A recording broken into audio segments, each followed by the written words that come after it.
Allow the children it's okay. It's okay. Off your mind. It's okay.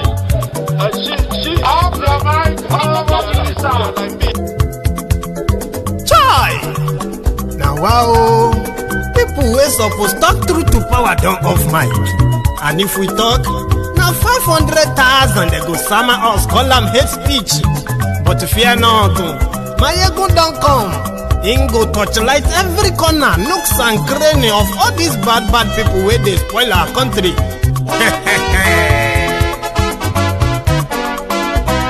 So my people make we loud, my ego don't come, my people make we shout, my ego don't come, my ego don't come, man of the masses, my ego don't come,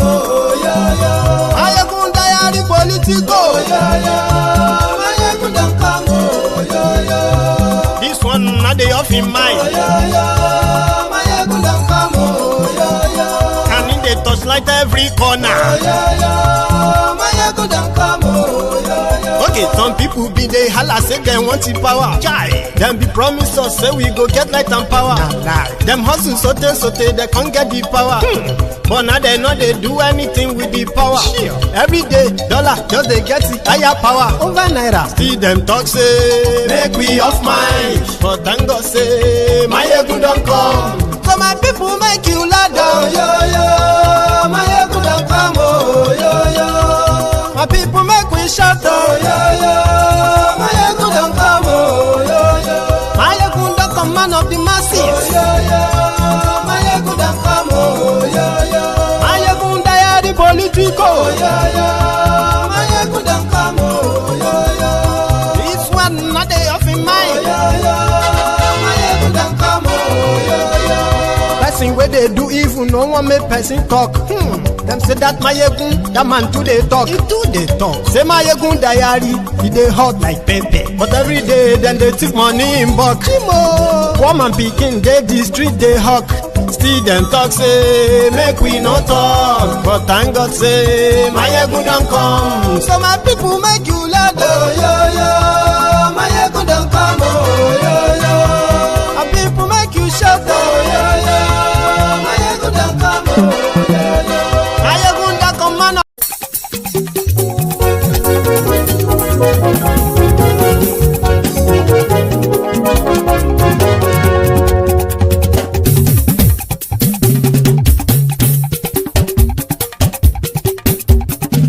Mayegun la wa mo la mo dodododo. Mayegun diary, na ibi number 1.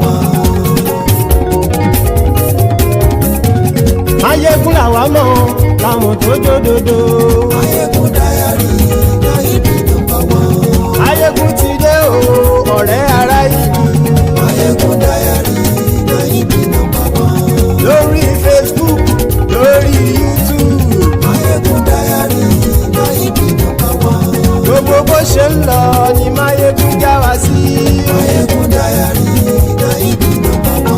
Àṣírí ọ̀jẹ̀lú kì í bò níbẹ̀ o. Mayegun diary, na ibi number 1. Bó bá ṣe eré, àní Mayegun máa wí. Mayegun diary, na ibi number 1. Ó sì tún ṣe eré, wàá gbọ́ níbẹ̀ o. Mayegun diary, na ibi number 1. Mayegun diary, diary political.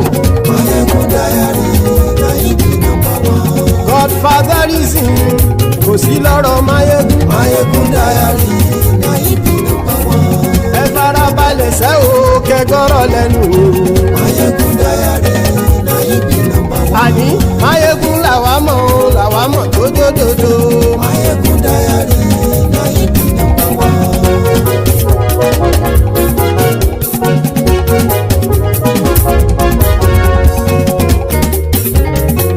Àní ẹ̀sùn rákì. Mayegun ti dé. Mayegun ti dé. Ọ̀jẹ̀lú ẹ̀sùn rákì. Mayegun ti dé. Àní ẹ̀sùn rákì. Mayegun ti dé. Lórí Facebook. Mayegun ti dé. Àní ẹ̀sùn rákì. Mayegun ti dé. Lórí YouTube. Mayegun ti dé. Àní ẹ̀sùn rákì. Mayegun ti dé. Bọ́ bàbá gbé wúrẹ́. Mayegun àní ẹ̀sùn rájò. Ìjọ ìgbádìyẹ. Àní ẹ̀sùn rájò. Pẹ̀sìdó bá rúfin o. Àní ẹ̀sùn rájò.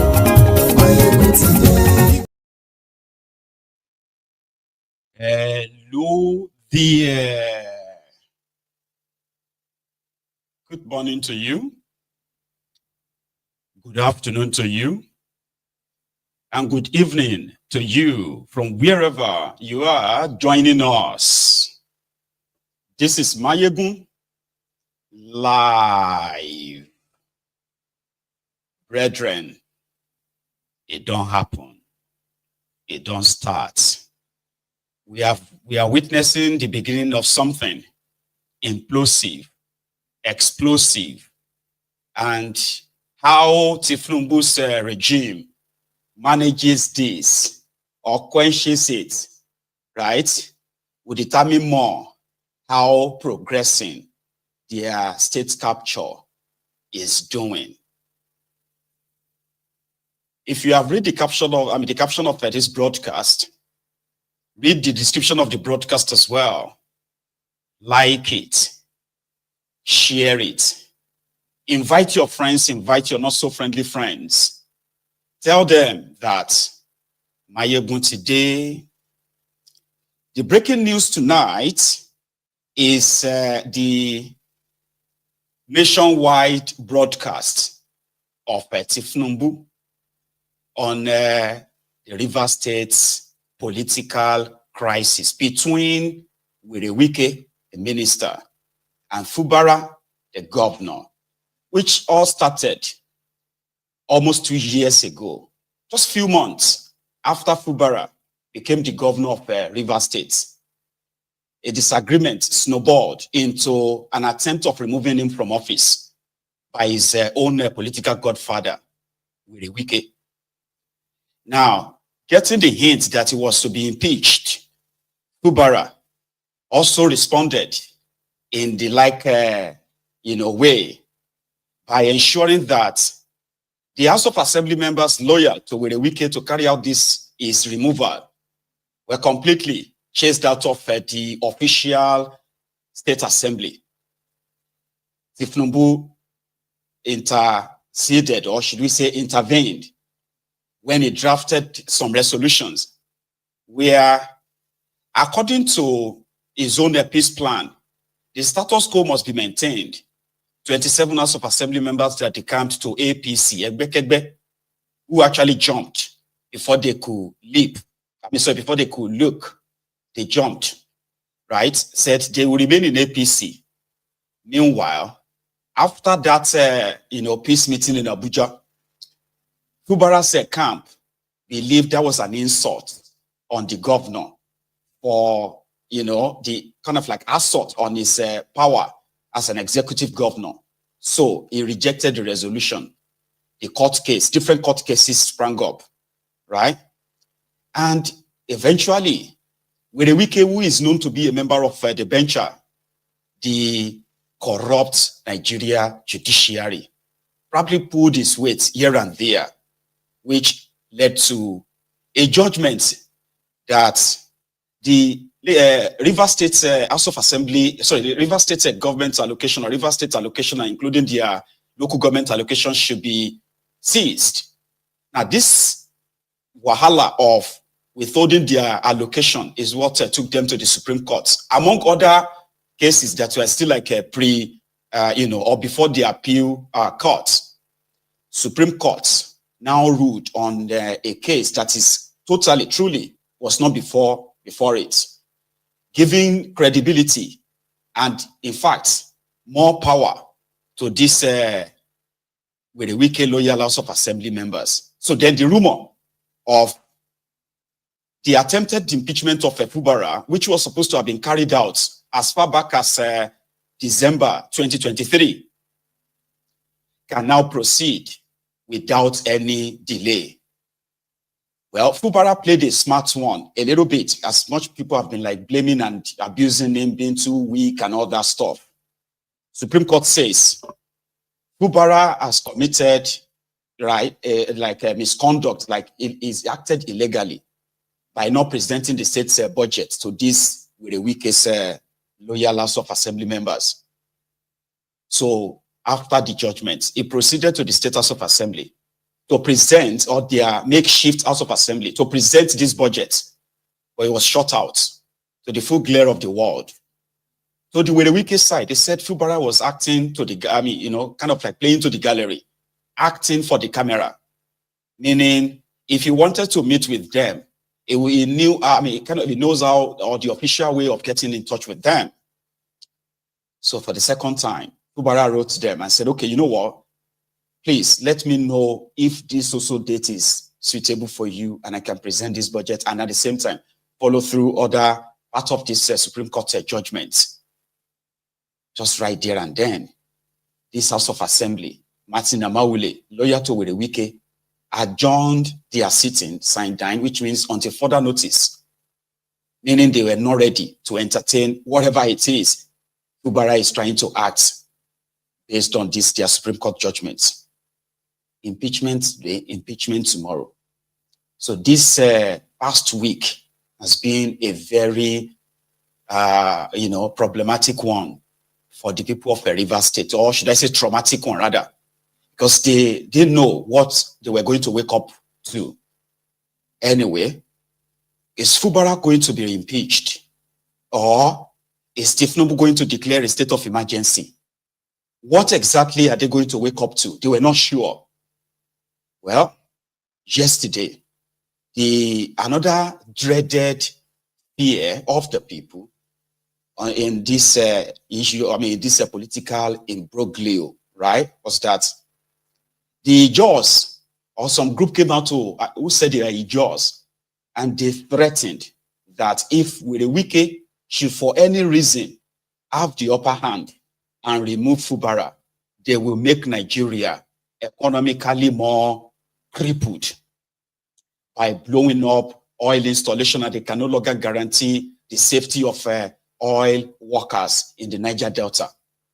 So this threat somehow is taken with seriousness by Tinubu's group, because yesterday there was a reported explosion on one of the pipelines. It's called the Trans-Niger pipeline. I suspect that is one of the pipelines that sort of pump crude oil from Nigeria straight to the refinery in Niger Republic, one of the refineries that became famous, even expanded under Buhari when Buhari was your president. So this is an act of terrorism, you will say. But terrorism? Okay. So there must be some steps to have been taken to determine that, one, the governor of the state, who is actually elected by the people, just like the druggy Tinubu claimed to be elected by the people. So what kind of law allows you to say because an explosion happened in a state or two explosions happened in a state, automatically you are declaring a state of emergency because that's an act of terrorism? And they said there in their constitution, right, section 305 of your constitution gives the power to Tinubu to declare a state of emergency. But declaring a state of emergency, does that require you removing the elected governor or elected officials? Anyway, this morning, or let's say yesterday rather, before the explosion, the people of, supposedly the people of Rivers State, they staged a protest that where they actually shut down the east-west road from the Bayelsa side down to the river side, all blocked before the explosion. So right now, what many are now believing is that, this Ijaw that claimed that they will make Nigeria economically, crippled, further crippled. Maybe they have been activated.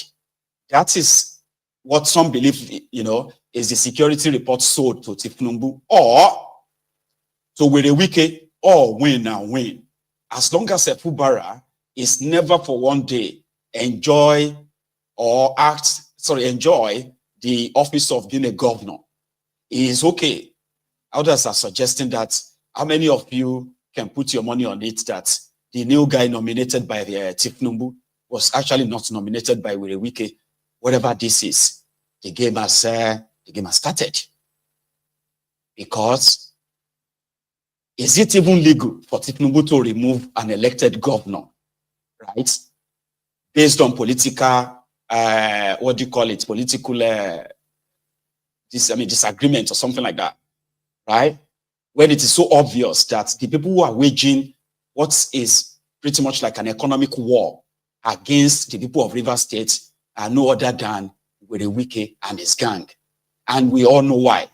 So if an explosion happened, is there a link to Fubara in all of this? And what happened to what they call the immunity of, like there's so many questions you can even ask. Is this even legal?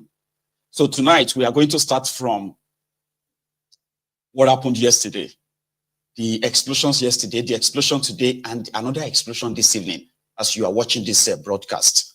So let's start from that, and then the state of emergency declared by Tinubu. Watch this.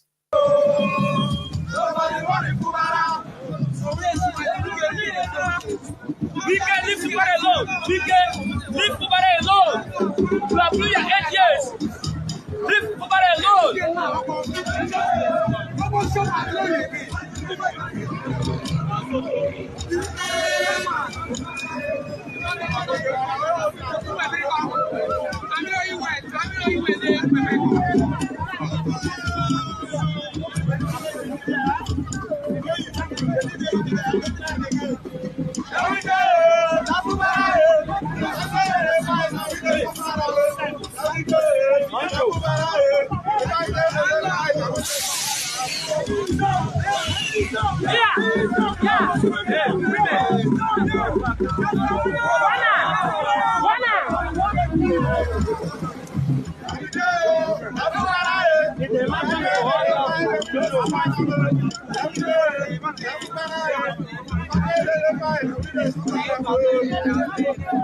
To decide on what to take in next.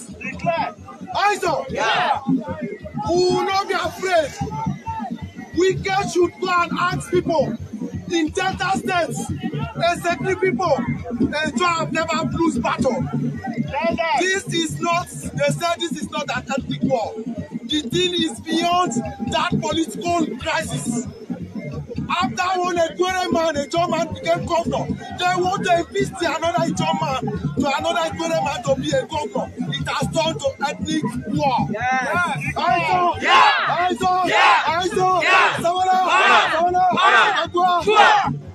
They should go ask or passenger.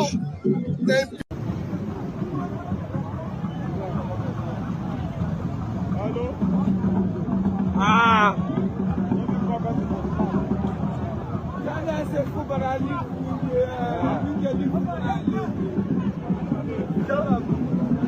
Leave the man alone, nothing to you.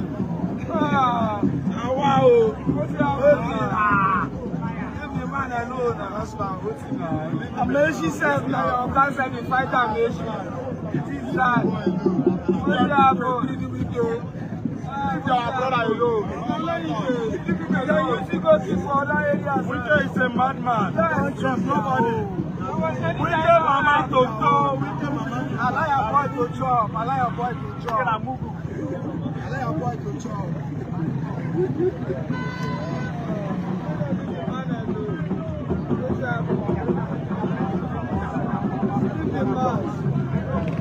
The man is good to go. 8 years, Fubara, 8 years. Yes, sir. 8 years, Fubara, 8 years, Fubara. On Niger, they turn away. That's one of the found I will slam. Here along the axis of kilometer 0, this morning on the Trans-Niger pipeline, we are seeing a shell ruptured pipeline as a result of sabotage. By looking at the gutter, you will know that it is sabotage. We are actually calling on relevant authorities to please, as a matter of emergency, because this fire is flaming so strong, very hot, and even me that is close to it, it is dangerous here.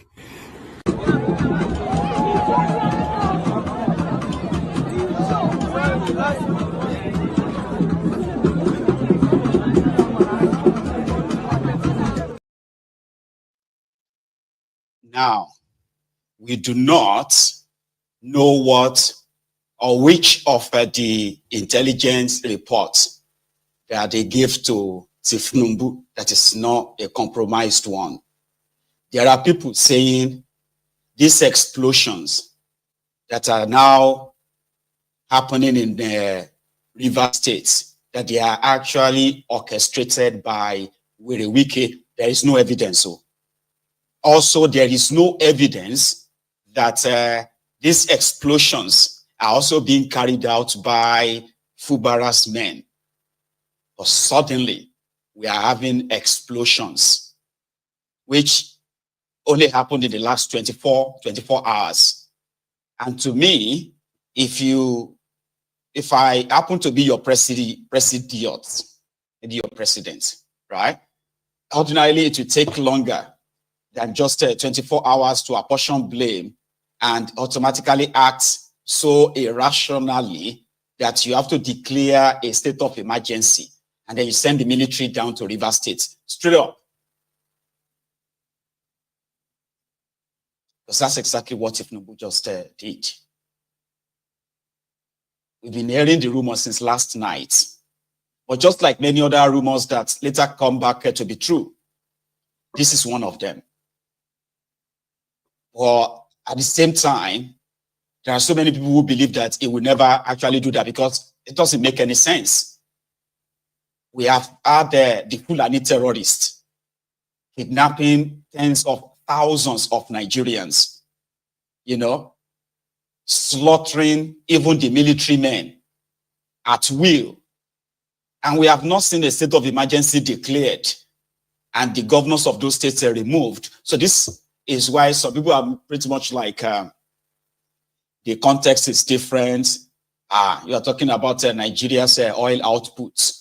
They consider that like, you know, the establishment consider that like almost unforgivable offense. That's why they can declare war on those who they believe are sabotaging their source of crude oil and what have you, where their endemic corruption is pretty much established, right?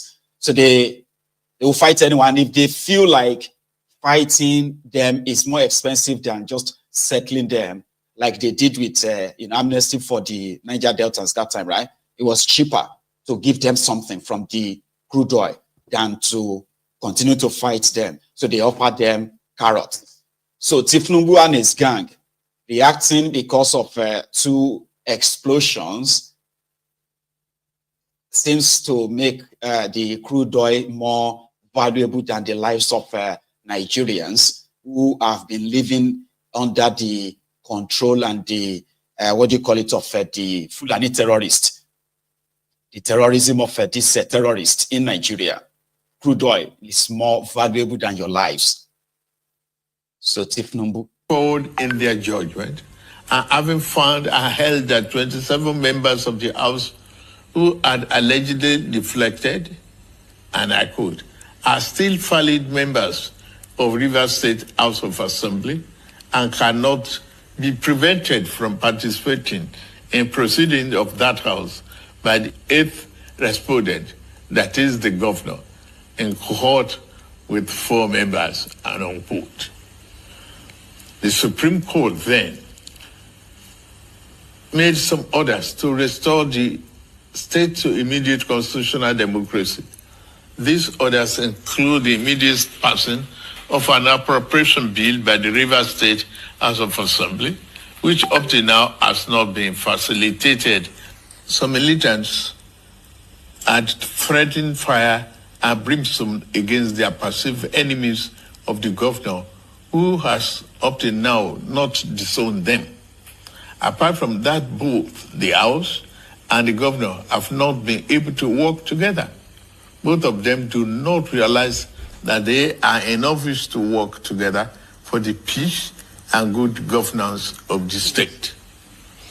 The latest security report made available to me show that between yesterday and today, there have been disturbing incidents of vandalization of pipelines by some militants without governor taking any action to curtail them. I have, of course, given stand order to the security agencies to ensure safety of lives of good people of Rivers State and the oil pipelines.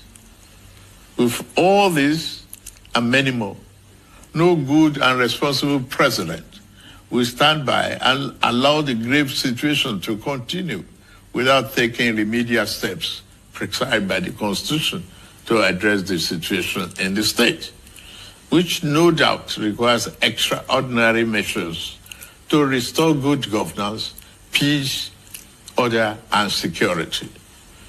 In these circumstances, having soberly reflected on and evaluated the political situation in Rivers State, and the governor and deputy governor of Rivers State having failed to make a request to me as president to issue this proclamation as required by Section 305, Paragraph 5 of the 1999 Constitution as amended, it has become inevitably compelling for me to invoke the provision of the Section 305 of the Constitution of the Federal Republic of Nigeria, 1999, as amended, to declare a state of emergency in Rivers State with effect from today, 18th March, year 2025, and I so do.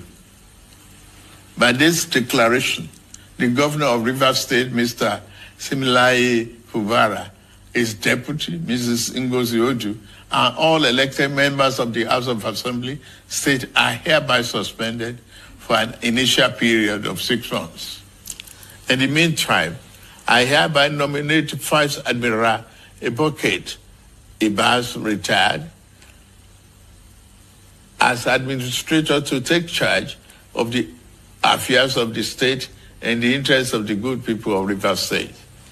For the avoidance of doubt, this declaration does not affect the judicial arm of Rivers State, which shall continue to function in accordance with their constitutional mandate. The administrator will not make any new laws.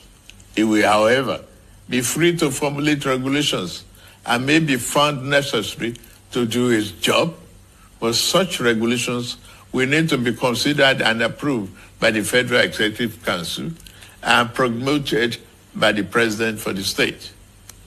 This declaration has been published in the Federal Gazette, a copy of which has been forwarded to the National Assembly in accordance with the Constitution. It is my fervent hope that this inevitable intervention will help to restore peace and order in Rivers State by awakening all the contenders to the constitutional imperatives, binding on all political players in the Rivers State in particular and Nigeria as a whole.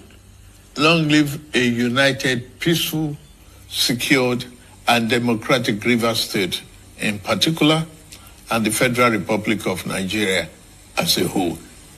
Nuisance leleyi. Nuisance leleyi. Is Tinubu's solution, a state of emergency. So Fubara and his vice, they will no longer be governor and deputy governor of Rivers State by that declaration. Just like that. You know? So while the military, the new, military head, or should I say the new administrator, is on his way, right, to take over the states. Prior to all of this, here are the few call to order from different people within Rivers State and that's outside Rivers State as well. Here is a Reverend, did they call him Reverend Buba? Remember the pastor earlier?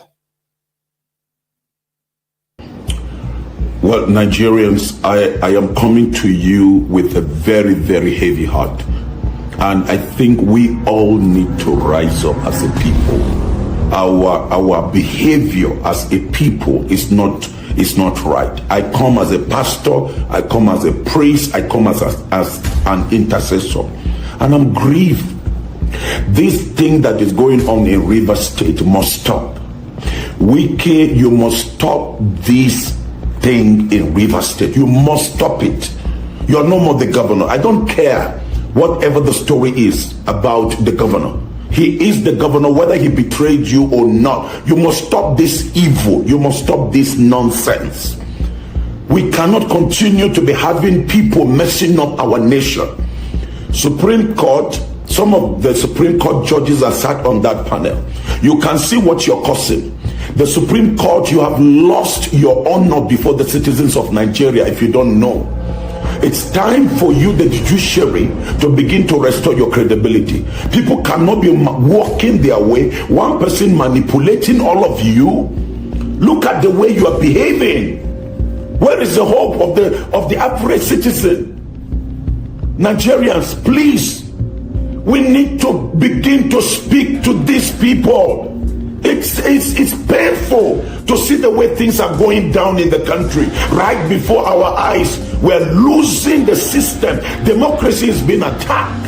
Haba, let's rise up together and stop this wickedness. The other thing is about Jackson, the young man that was defending himself. I have encouraged Nigerians, especially in the north, to defend themselves against the terrorists that come in the form of headers. The young man ended up defending himself, and the Supreme Court passed a judgment to say that he will die by hanging. Then where are we heading to? Where are we heading to? I plead with the governor of Adamawa State, please grant this person pardon, because this is self-defense. I know what I've gone through even some weeks ago in my farm with some of the Fulani headers. Let's begin to do things right in the nation. And the Senate, I am speaking to all of you senators of Nigeria. It's time you redeem your image. The nonsense going on in the Senate does not speak well. It's a shameful thing that the senators of Nigeria could not stand to defend what is right. Look at the way Apapio is messing up your entire integrity. Nigeria, I plead with you, let's stand together to recover our nation. Things are going apart, and it is the people that have more power than these ones that are in the political position. Wike, stop that nonsense. Supreme Court, you better behave yourself and redeem this country of the destruction that is going on because of your conflicting judgment, some assaulting on yourselves. And I want to say that senators of Nigeria, remember, power is transient, but God is the only one that has eternal power. God is the only one that has all the power. I agree. We'll leave God out of it for now. Pastor, we've delivered it. Conflicting judgments, which led to what you are currently witnessing. Tinubu taking his own position on the side of Wike, obviously. Then he has appointed a retired rear admiral or something to take over of Rivers State. A man who indeed we have now figured is also very much Wike's friend for a very long time. Just on the side, it may not really count for anything, right? On the side, right, it's been Wike's pal anyway, among others. So there are reports of the military moving into Port Harcourt and so many parts of the state as we speak. So the local government election being scheduled for August, 6 months from now is, 5 months from now is never going to happen. So what does this mean? Here is another person who is also from within. This one is like within the rivers right now, one of their leaders. So Tinubu, if Wike can cause Jonathan to lose his election, he would make Tinubu to lose his election. Wike's sole ambition is to be president. And that is why he's fighting Sim. He wanted to take all the money from River State to waste them as he did when he was a governor. I thank God the same Wike has gone to court to remove the perpetual injunction which Odili obtained. And so when that injunction is removed, we shall see his fate. He will account for all these billions and billions and billions he gave to different states, who also earn from the same federation account. So we are not bothered. Whatever he has done, the Niger Delta have told Nigerians, Pandef has told Nigerians, this is the state of the matter. There's an uneasy curve with the Niger Delta. We need to nip it. Otherwise, he will not come to blame us. Because at the end of the day, say leaders. Yaradua came, thought military can help him. The more the military bomb, the more the oil production went down. It was Yaradua himself who summoned the meeting and gave us amnesty and Niger Delta Ministry. Wike has encouraged Mr. President to remove the Niger Delta Ministry, and has also encouraged Mr. President to remove amnesty. That's nothing we can do. There's nothing we can do. It's also encouraging Mr. President to remove the MDTC, MD, to give it to anywhere. There's nothing we can do.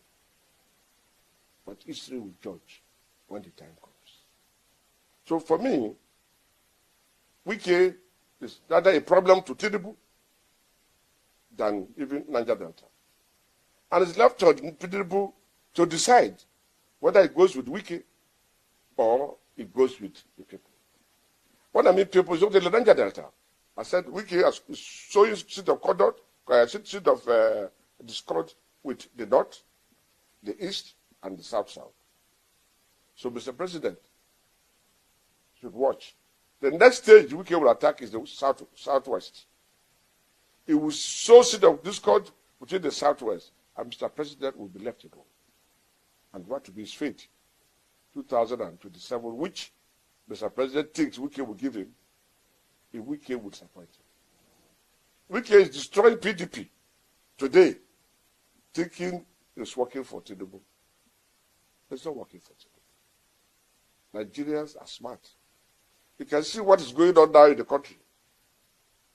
The APC people, governors and former governors, are moving to SDP. The same thing he did. On the political side,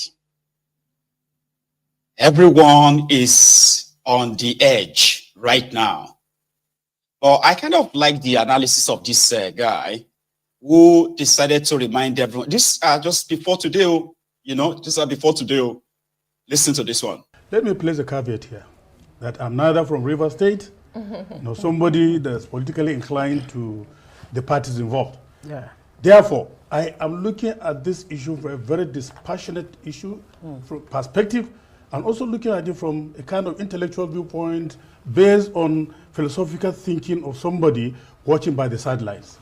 Having stated this, I think this notice of impeachment which the House of Assembly River State has served or has transmitted to the governor, I think is one of the most outrageous examples of brazen impunity within the political system of this country. It is so sad that in this era of globalization and multiculturalism, where we have standards being set as examples of how conduct in democratic settings should be, we have seen a kind of reign of tyranny where we've seen political issues being looked at from a perspective of combative nature on personal issues. To me, I've seen the issue of the governor and his perceived godfather or his godfather, you know, taking the angle of personification. It seems as if it is a personal fight that is coming on board that has been able to look at the political system of this country from a viewpoint of, and on me, it is something that is sad, it's something that is unwarranted. And I think we have to have a reflection, a kind of sober reflection on what is happening. Bearing in mind, the River State, as important as it is towards the economic emancipation or the economic trajectory of this country, will have to be dispassionate. Let us look at the issue, and we should be circumspect of the fact that Rivers seems to be a kind of, seems to be a kind of a bank, so to say, of Nigeria's economic fortunes, where we've seen that this political issue. Let me sound a word of caution to Mr. President. I think, on all honesty, he should look at this issue dispatchly and see to the possibility of getting this in the board. Because I see the way and manner, the combative nature that Wike and the governor are taking, which has wrought onto the House of Assembly, taking a very dangerous dimension. I can see the boisterous nature, the loquaciousness, and in fact the disdainful way and manner of speech of which Nelson Wike has been doing on Rivers, affecting the ethnic nationalities and also affecting the political system. It is a very dangerous. It's just like placing... Well, he said it was quoted out of context if you're referring to the Ijaw matter. No, but I saw him live on your channel. I mean, they were there. Channels were there. They were interviewed. He was interviewed by panel of... because it has become a tribal wahala. So, with this new approach, which is the introduction of a state of emergency by Tinubu, the entire game has now changed. Yeah, it simply means that Fubara now knows that the huge masquerade behind the Wike's audacity is Tinubu's regime, and it has taken shape to say, listen, it is now going to be us versus you guys. And in that process, right, we are going to make it pretty much look like we are punishing some of you. And if we can't, force your hand to play ball with Wike. Now, upon your reinstatement, we will just have to empower the State House of Assembly to go ahead and get you removed. That kind of, it's like a game changer now. And on the side of the Fubaras and, and Ijaws, who have taken initially was Wike versus Fubara. Then it became Wike versus the Ijaws and others. So this buzz goes here and there. Where is that going to lead everyone? Or is that just going to disappear like normally, right? When people don't have, I'm saying that if the Fubaras and his group are by any chance responsible, right? So if they don't have this same state structure of carrying that out, does that mean that the buzz will stop? Or it is actually going to escalate now, that the impression among these warring sides or the side of a Fubara will be where Wike has gotten the upper hand now, where Wike has appointed his friend to be in charge of River State. So this evening, some people cited some of the trucks of this, the military trucks in Port Harcourt.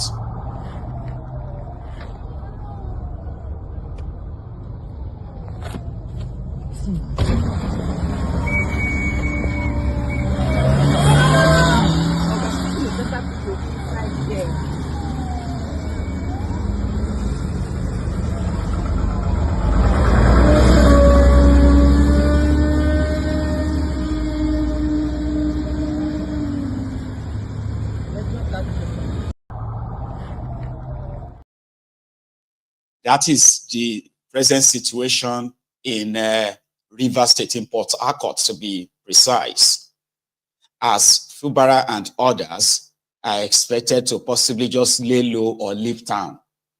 You get what I mean? What about the National Assembly? Because immediately Tinubu finished that recording, the cut and join recording, right? He said in that state, he said he has forwarded, or he will be forwarding his declaration to the National Assembly for ratification. And of course, they are going to ratify it for him, straight up, right? So from now on, people are going to be discussing the legality of this, and can their courts, they compromise the judiciary of now, can they by any means disobey Tinubu right? By, you know, by kind of like avoiding the state of emergency declared by Tinubu in sacking Fubara and the State Assembly, like with this kind of judiciary, be able to stand up. So one of their senators, this is Abaribe Eyinaya, speaks on what would the National Assembly be doing in this regard, because they are supposed to be this State Assembly, I think, now. During the suspension of the State Assembly, the National Assembly, the Senate, they are meant to be their sort of lawmakers now. His own point, Abaribe can decide to appoint a few people to help him and all that. They don't now need to be confirmed by anybody and all that. I think that's what it means. So what will be the role of the National Assembly now following this declaration of emergency? Well, I think the Constitution says very clearly that the National Assembly will have to approve it. Right. Yes, and then, of course, if there's any other regulation that needs to be made or any other thing, according to the Constitution, that's what we will have to do in the National Assembly. What will that process entail? Well, the process will be that tomorrow, the Senate President and the Speaker on one side, they will read the proclamation and words, and then we'll ask for... Will it involve a joint sitting of the two houses? Usually not. Right, because you said the President will sit next to the Speaker. Yeah, usually not. Right. Joint sittings are done basically when we have to receive the budget. Right. So I think that the deliberations will be different and done. And we'll now see what will happen. I think that eventually we must come to some consensus. No one wants a situation where there is anarchy in the country. Nobody wants that. But did it look to you like that River State was heading towards anarchy? I didn't see it. I thought that there was still a window, to fix things, but then a window for a political settlement. For a political settlement. Right. I thought that there was still a window, but well, it has happened. We have to deal with it. Right. Okay. Well, I want to thank you for being very benevolent in your answers, although you were rather cagey in your answers. In a working system, right, Tinubu needs 2/3 of the National Assembly to ratify this declaration. Out of 109 senators in Nigerian Senate, because I see them as, senators, Senate, So I call them Senate, all right? Anyway, out of the 109 member Nigeria Senate, right, 51 of them are of the opposition, while 58 of them are of the APC bloc. But APC needs an extra 15 senators to actually pass any bill or anything at all into law. That means they need like about 2/3, it said, 2/3 of the Senate, Abi. So the 2/3 of 108 should be somewhere around maybe 75, 76. I'm not good in math, please. Just thereabout, Abi. Which means, you can't say 2/3 is 58 to 51. Doesn't make sense, right? So it should be somewhere around 70, 75, 78, kind of.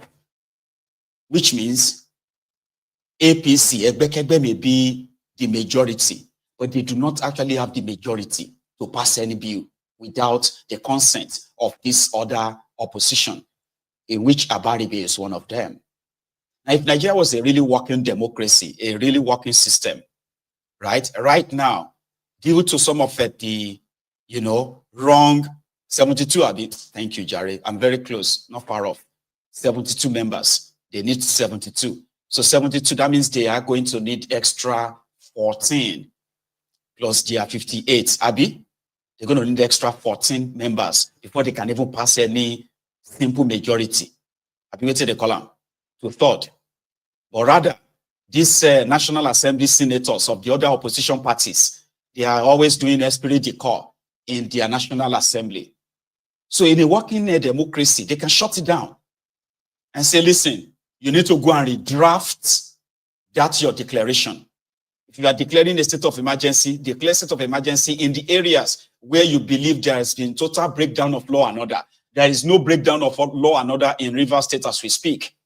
There is no evidence of the breakdown of law and order where everywhere is like chaos, fighting and all of that. There is nothing like that.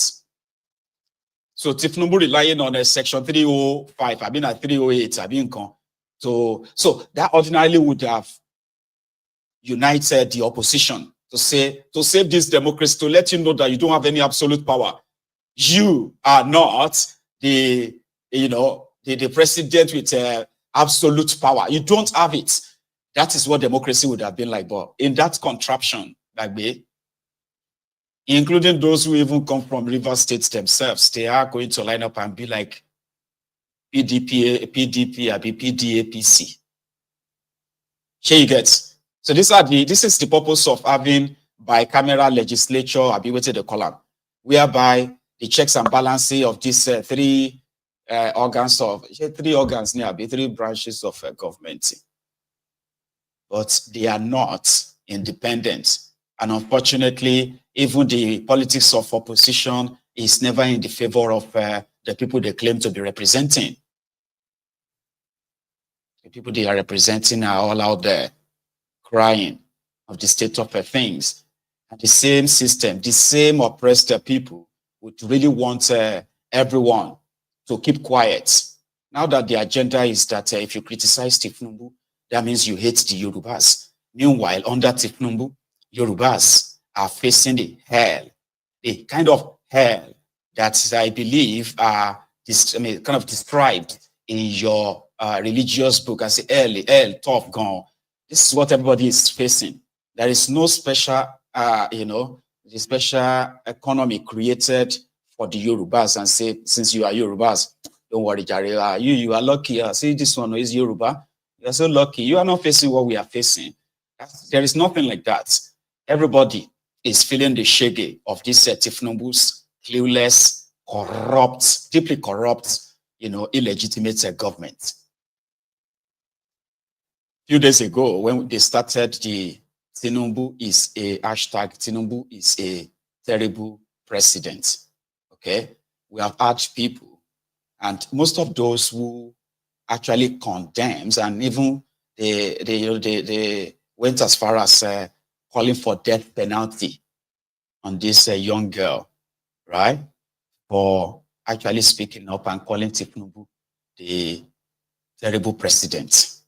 And this has also sort of started an online revolution where the Gen Z and even those who are like the millennials and those who are even older have been making, supportive videos to show to the rest of the world indeed that Tinubu and his gang might have used propaganda and the violence to rig themselves into power. But they are going to need more than that propaganda and violence, bullying, for them to actually run a country successfully. So you can't tell people that inflation is falling down and those whose everyday life is the true reality, the reality of the true things in that contraption, So you can't really take that away. You can't hide that so much from them or try to shut them up. So on the third day, in fact, let's start with this. Those who are on the side of Tinubu on this 30 days rant challenge started by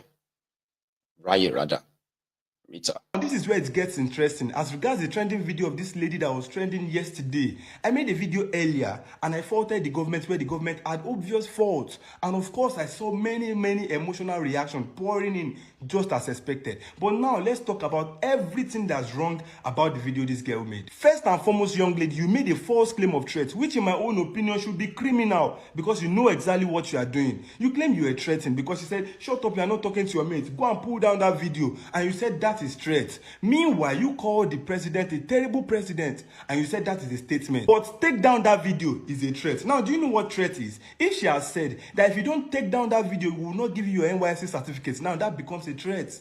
If you don't take down that video, we will block you anywhere. You will not find work all over Nigeria. You will not get a job. Now that becomes a threat. What has she threatened you with? Come out and clear the air. Secondly, talking about the economic hardship you complained about, I've carefully observed you and I will tell you for a fact here, you contribute to 80% of your problem. The government only contributes just 20% to it. Don't get me wrong, for those of you that don't know how to listen, there is economic hardship. But I'm using this girl now that has come out to complain as a case study. You are a core member and your monthly pay is just 33,000 naira. But look at your hair. Your hair should be in hundreds of thousands. Look at your laptop. You don't use a regular laptop, you use a MacBook. You live on the island from what I can see here. And you are just earning 33,000 naira. You are living above your means, clearly. If we would investigate you properly, we'll find out that where you are living, electricity is on band A. So are you expecting it to be cheap there?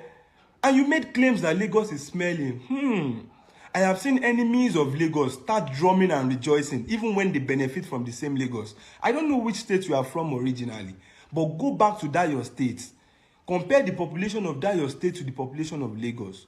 Compare how many people flock into Lagos on a daily and compare to how many people flock into that your village or that your state that is same thing. You cannot compare the mess of 30 people to 30,000 people. And if Lagos state government today will choose to tackle the problem of dirtiness and offensive odor in Lagos, the population of Lagos will be one effective tool to do that. But if the Lagos state government should come tomorrow and say, please, if you are not from this region or from this geopolitical zone, please go back to your state, go back to your village where it is smelling nice and fresh. So we can help Lagos smell nice and fresh too, just like your place. You are ready to throw the whole nation upside down and say, hey, tribalism. It is always very easy to blame the government, but have you checked yourself to see how you are contributing to this same problem? Now, I challenge the NYSC now to investigate this girl properly. You go see, say this service where she did do for that Lagos where she did, it is very much possible she worked it there. She was not where she should have been posted originally by the NYSC. I've not confirmed that, but I can put an open bet. Anybody, come with your bet. So after making sure that you were posted to Lagos and your PPA is on the island, you still come outside to condemn the same Lagos that is smelling. Why do you invest so much energy, so much effort to make sure you were posted to somewhere that is smelling in the first place? The lady that made video against Tinubu, that Tinubu is the worst president ever. Let us talk about her.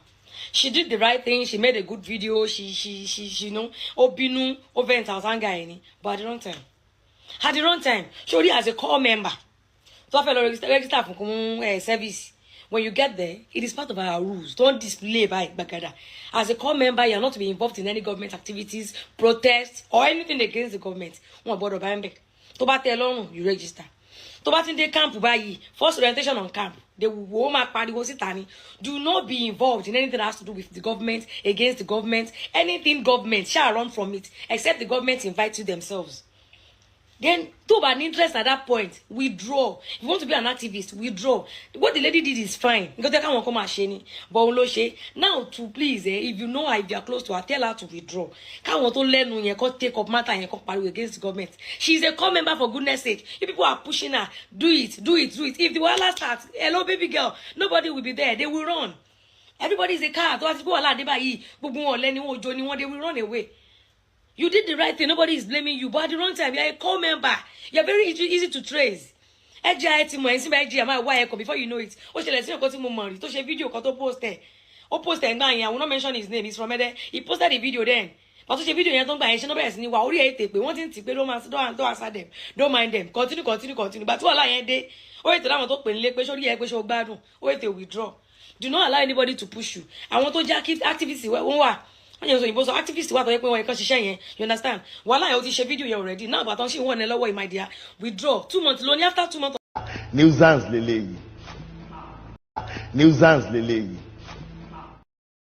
As you have the male Ronuku, you have the female Ronukus as well. So them, they will pretend to be advising you.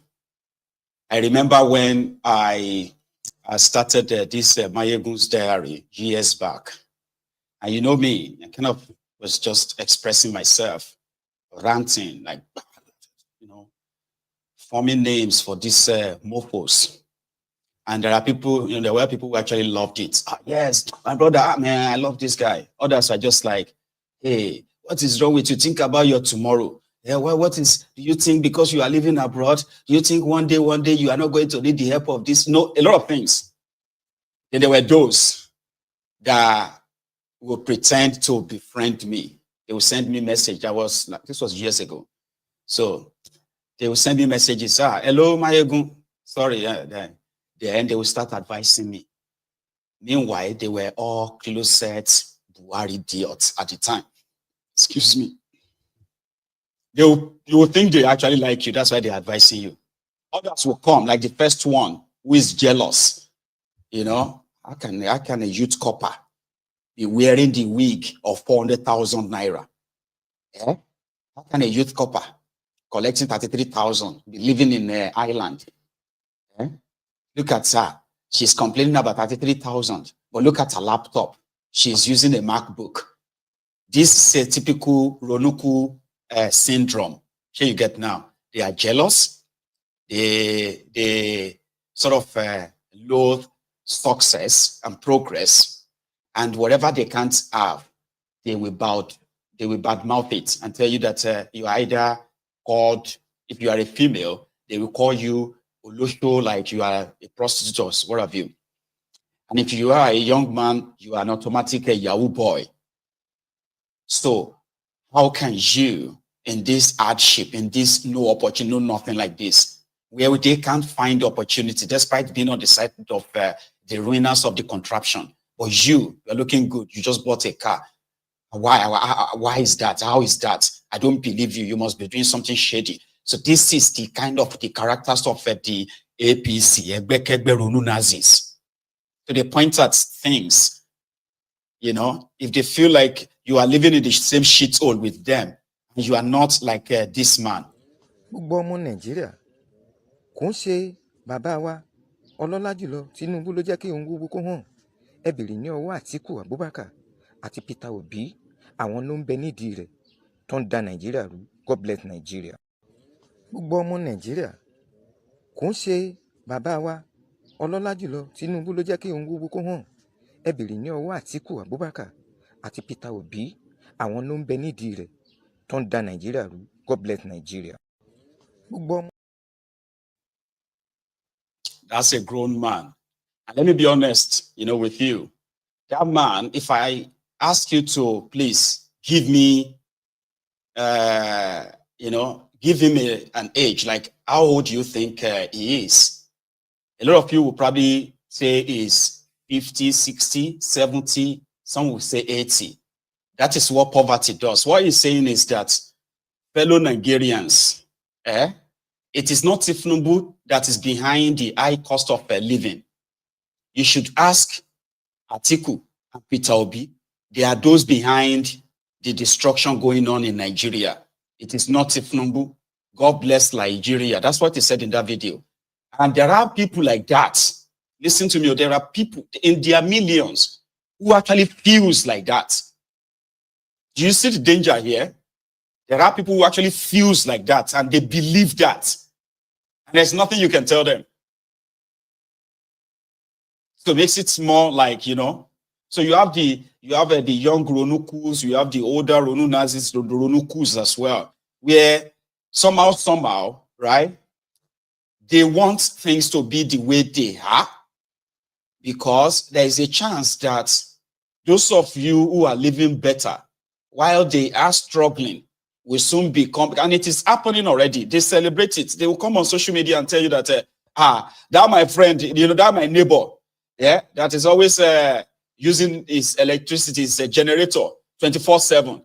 I have not seen him turn on the generator in the last 3 months. I saw him yesterday. He wants to sell his generator. All of us are now equal. They are celebrating it online.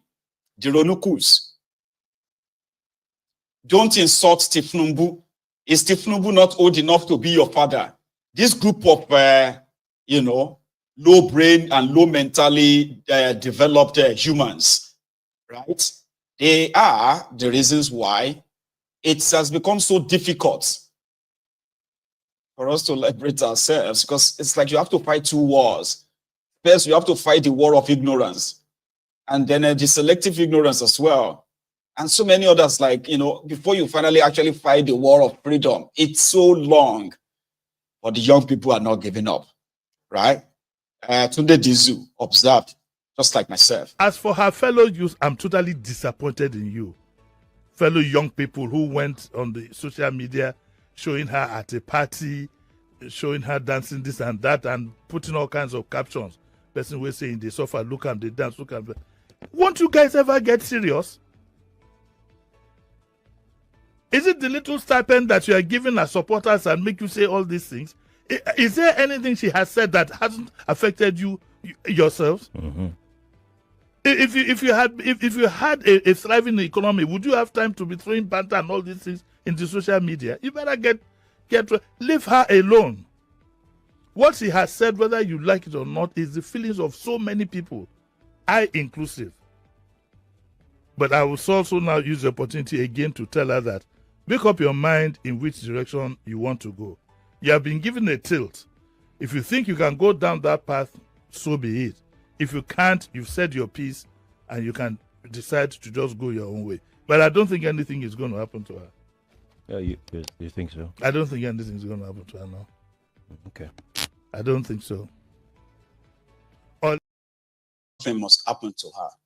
And that was why yesterday when Omwawriwa and others, followed her to our LGI to go see these two NYSC officials that threatened her, right?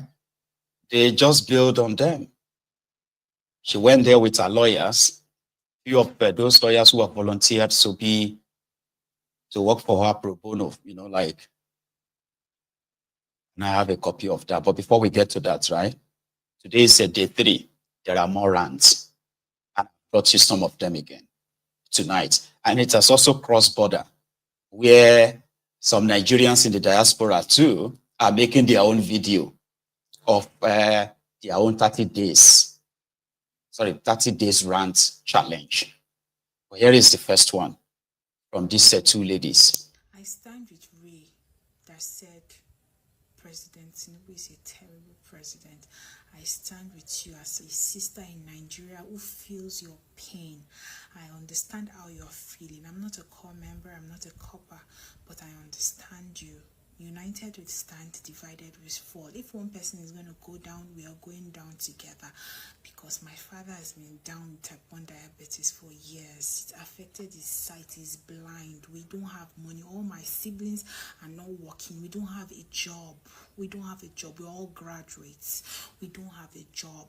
Just that we don't have anybody in power that can help us get jobs.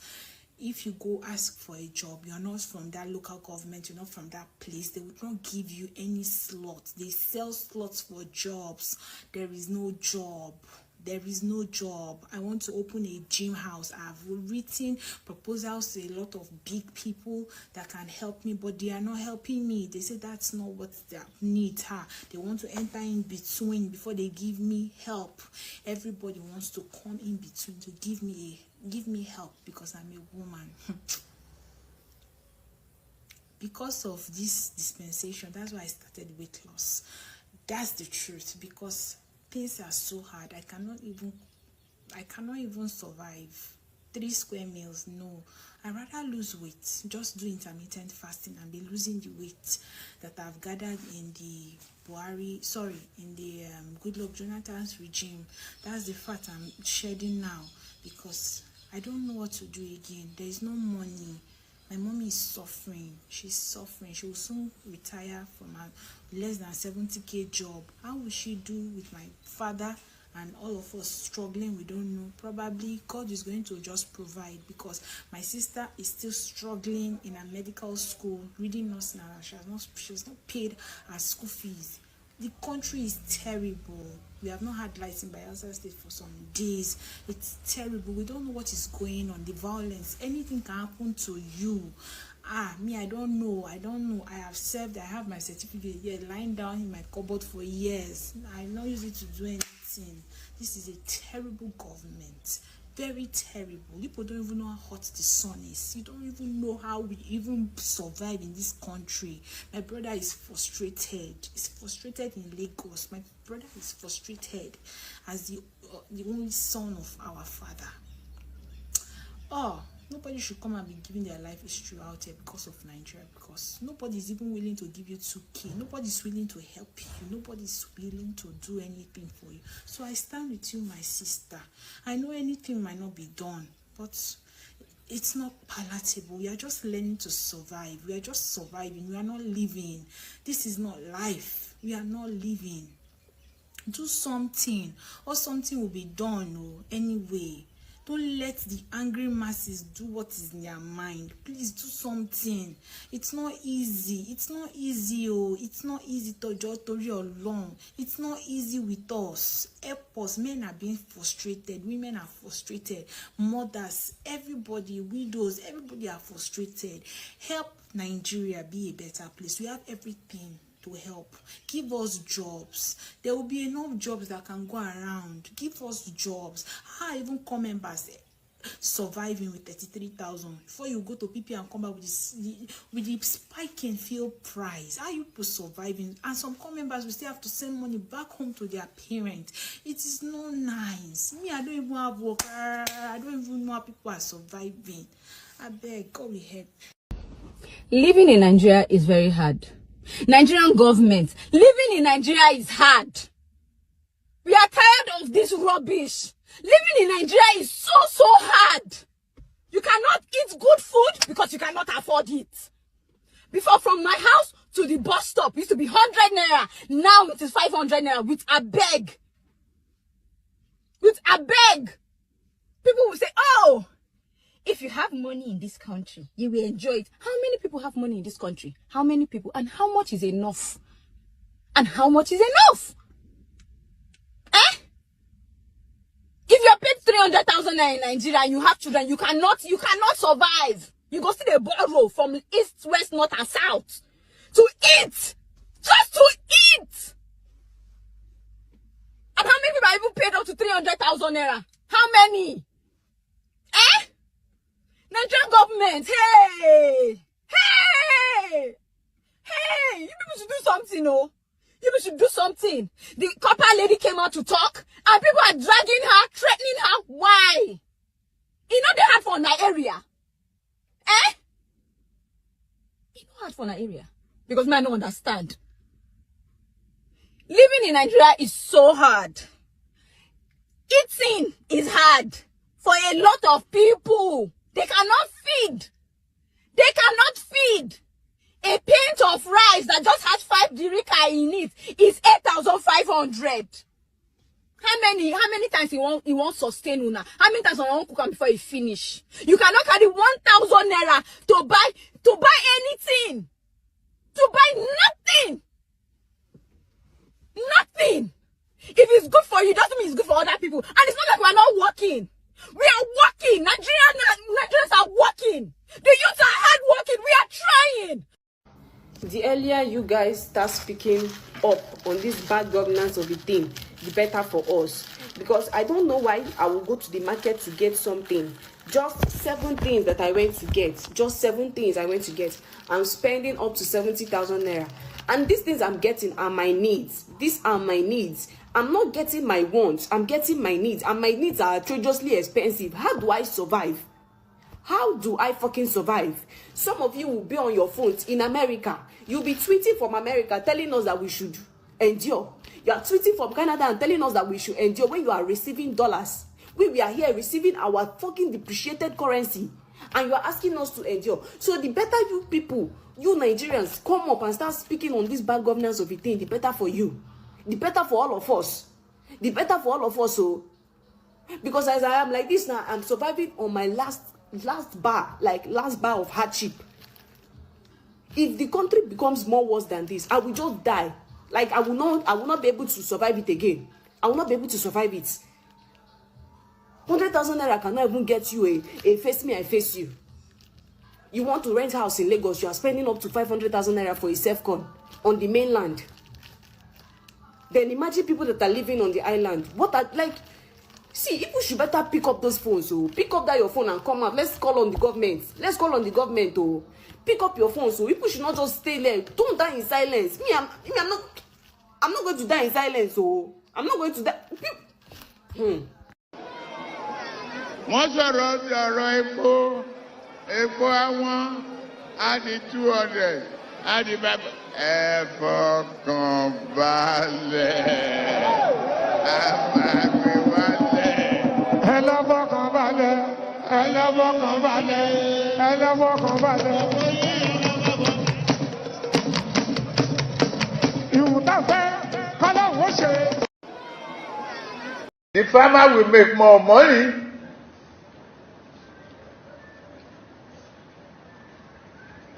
Your lunch will not be imported. Cassava gari, the farmers will make money. The dinner will be cassava by turn the so-called Yahoo boys to experts in manufacturing and creation of chips that intercept and all classes. You know what they call F level? When you get failure in all the subjects that you take. F9, F8, F9, F8, FF, double F.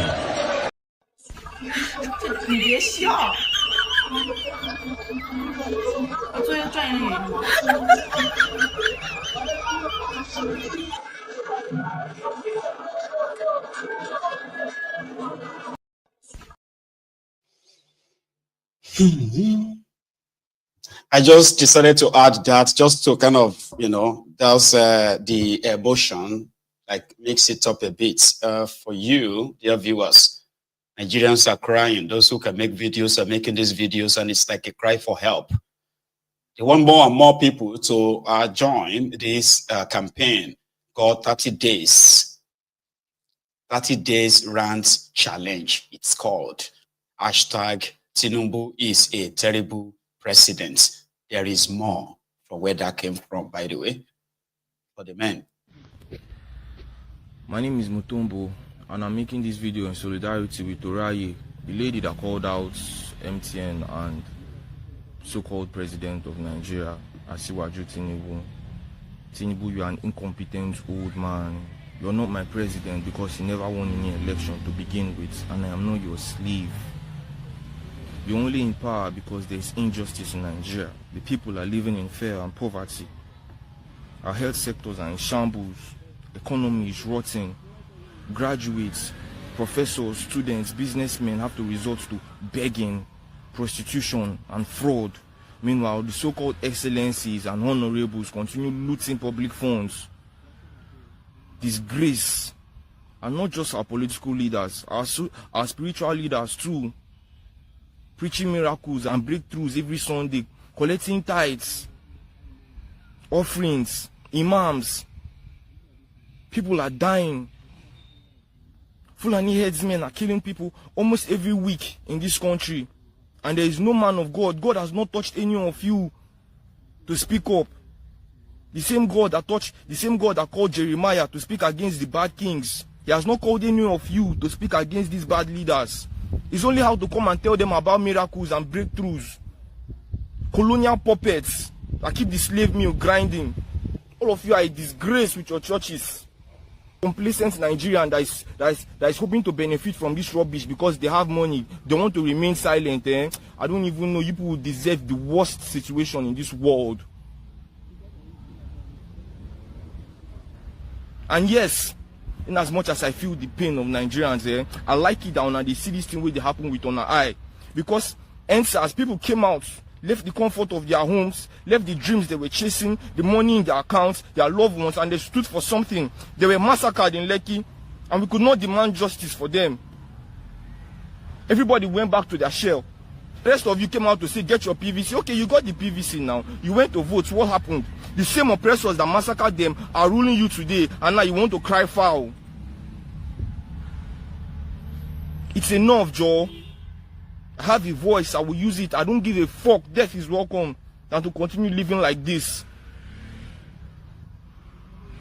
If you're a Nigerian and you have it in your heart, speak up. Speak up. The future generation needs us to tell the truth. The reason why we are suffering is because our parents worked hard. Our parents followed this system. They were failed by the system, but they couldn't speak up against corruption. They couldn't speak up. That's why they are suffering today. The suffering has to end. They can kill you, but they cannot kill the revolution. It will come, but it cannot come if we continue being scared.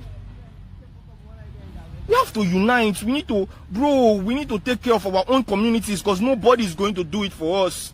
The giant way they travel go more. One day, one president might come there and just chase you back to your country, and you might not even come back to River State in the next 10 years because Fulani headsmen might take over your villages. It's happening. And it's only happening because we keep allowing it. We continue eating shit because anytime they push shit in our faces, we wipe it off and we claim that it's not smelling. No more, it's smelling. It's fucking smelling. It's enough. Need I say more? They may not presently have reached that critical mass of those who are awake among these young people. But the number is growing every day. Majority of them are currently living their own parents' homes to go on out there and work and become something. And the ash economy that they have, that they are currently facing is a shocker to some of their systems. And that is why the more they experience this, there is likelihood of them to be not only just aware of, the environments they are existing in, but at the same time, they are more aware of those behind this man-made hardship. And that's a good thing. It is a good thing. If you go onto TikTok, if you go onto Facebook and X, Twitter, and all these places, people are expressing themselves. And they are expressing themselves articulately enough for those in authority to understand that, yes, you might have succeeded, the establishment might have succeeded in keeping people, like zombies for years, programmed. They were told, like he said, our parents were told to follow the system. They did. They trusted the system, only for the system to what? To use and then abandon them today. Today, most of them are suffering. They are weak. They can't really fight for anything. So if you get deceived to follow the system, a system that is going to rip you off of your own tomorrow, your future, then you don't have anybody to blame but yourself. So we have a generation that is more aware of that now. It is day 3 of their ranting, by the way. And there's so much messages in what they are sharing. Here is, a Gen Z as well, expressing herself in a very lengthy rant that I brought to you tonight. Meanwhile, before I play that, okay, earlier on YouTube, we were over 3,500, I think. However, on that same YouTube, we currently only have just about 600 of us who have actually liked this video. Do you know that if all of you, or let's say 50% of my viewers right now on YouTube, if 50% of you just said to just like this broadcast, you're going to take it over 1,000 within the next 2 minutes, just like that. And I also know that if you are watching this broadcast on your TV, that is not an excuse for why you can't really like it, okay? Just grab the remote control, press that, that top side, left, right, down arrow. And once that pops up, you will see the thumb up there. Kind of move the mouse and like it. Here is one of the rants for day 3. Yeah, this shit is crazy at this point. So yesterday I woke up and I saw a video with a young lady who was talking about the hardships in Nigeria. And I'm not even going to lie, it brought tears to my eyes because I could relate to every single thing she said. And as of today, the world wants to judge her and they want to put her in a corner and pretend as if she did such a bad thing, saying she insulted the president and everything. First of all, calling a president terrible is not an insult.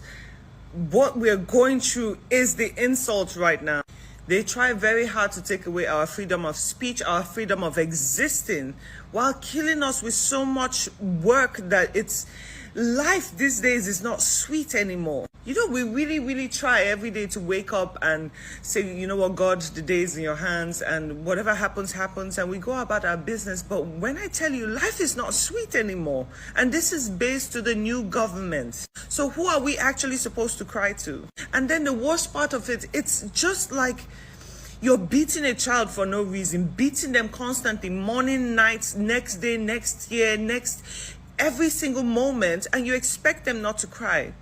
You even go as far as telling us like, oh, we're not allowed to make certain comments on our WhatsApp, which is a private app, or our Instagram or Facebook. If not, we'll face consequences, we'll be arrested or whatever.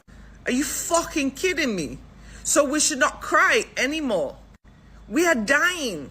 We're dying, and I'm sorry, she made a very valid point that everyone is trying so hard to pretend that they are doing okay or they are living great, but that's not the situation. And then what even pisses me more is not even the fact that she made the video, it's the fact that if you look into her comments, you have stupid people saying, oh, well, if life is so hard for you, move back to the village. If all of us decide to move back to the village, how much space do you think there will be? Life is unrealistically expensive. When I moved to Nigeria in 2019, I was not even spending 500k a month. And that is with me sewing my boo-boos, feeling nice, going for dinner. I never spent so much money. And now in 2025, from 2024, my bill went to close to 2 million in 2024. And in 2025, which is just 3 months, I'm getting closer to 3 million, 3+.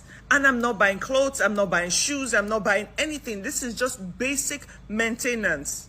We don't speak about petrol that I used to buy 4 jerrycans of 30 liters for less than 20,000 before. And that is with 4,000 naira tips. I was paying about 16k in 2023. And now in a week, I spent almost 200k. And this is with running my generator in the night. Because they act as if electricity is for fucking free. It's not free. I load my meter every month for 100k. It doesn't even get me anywhere. There's no lights. There's constantly problem with a feeder or transformer or TNT. I'm so sick of it. They act as if it is free. So we try very hard. And then the worst part is if you have business and you need to send files and you need internet in the daytime, you have to run your gen. That's almost 30k for the daytime and then 30k at night. That's 60k a day. It doesn't even make sense. And we're just trying to survive. We're not doing anything spectacular. We're not living large. And tell me now, who are we supposed to blame?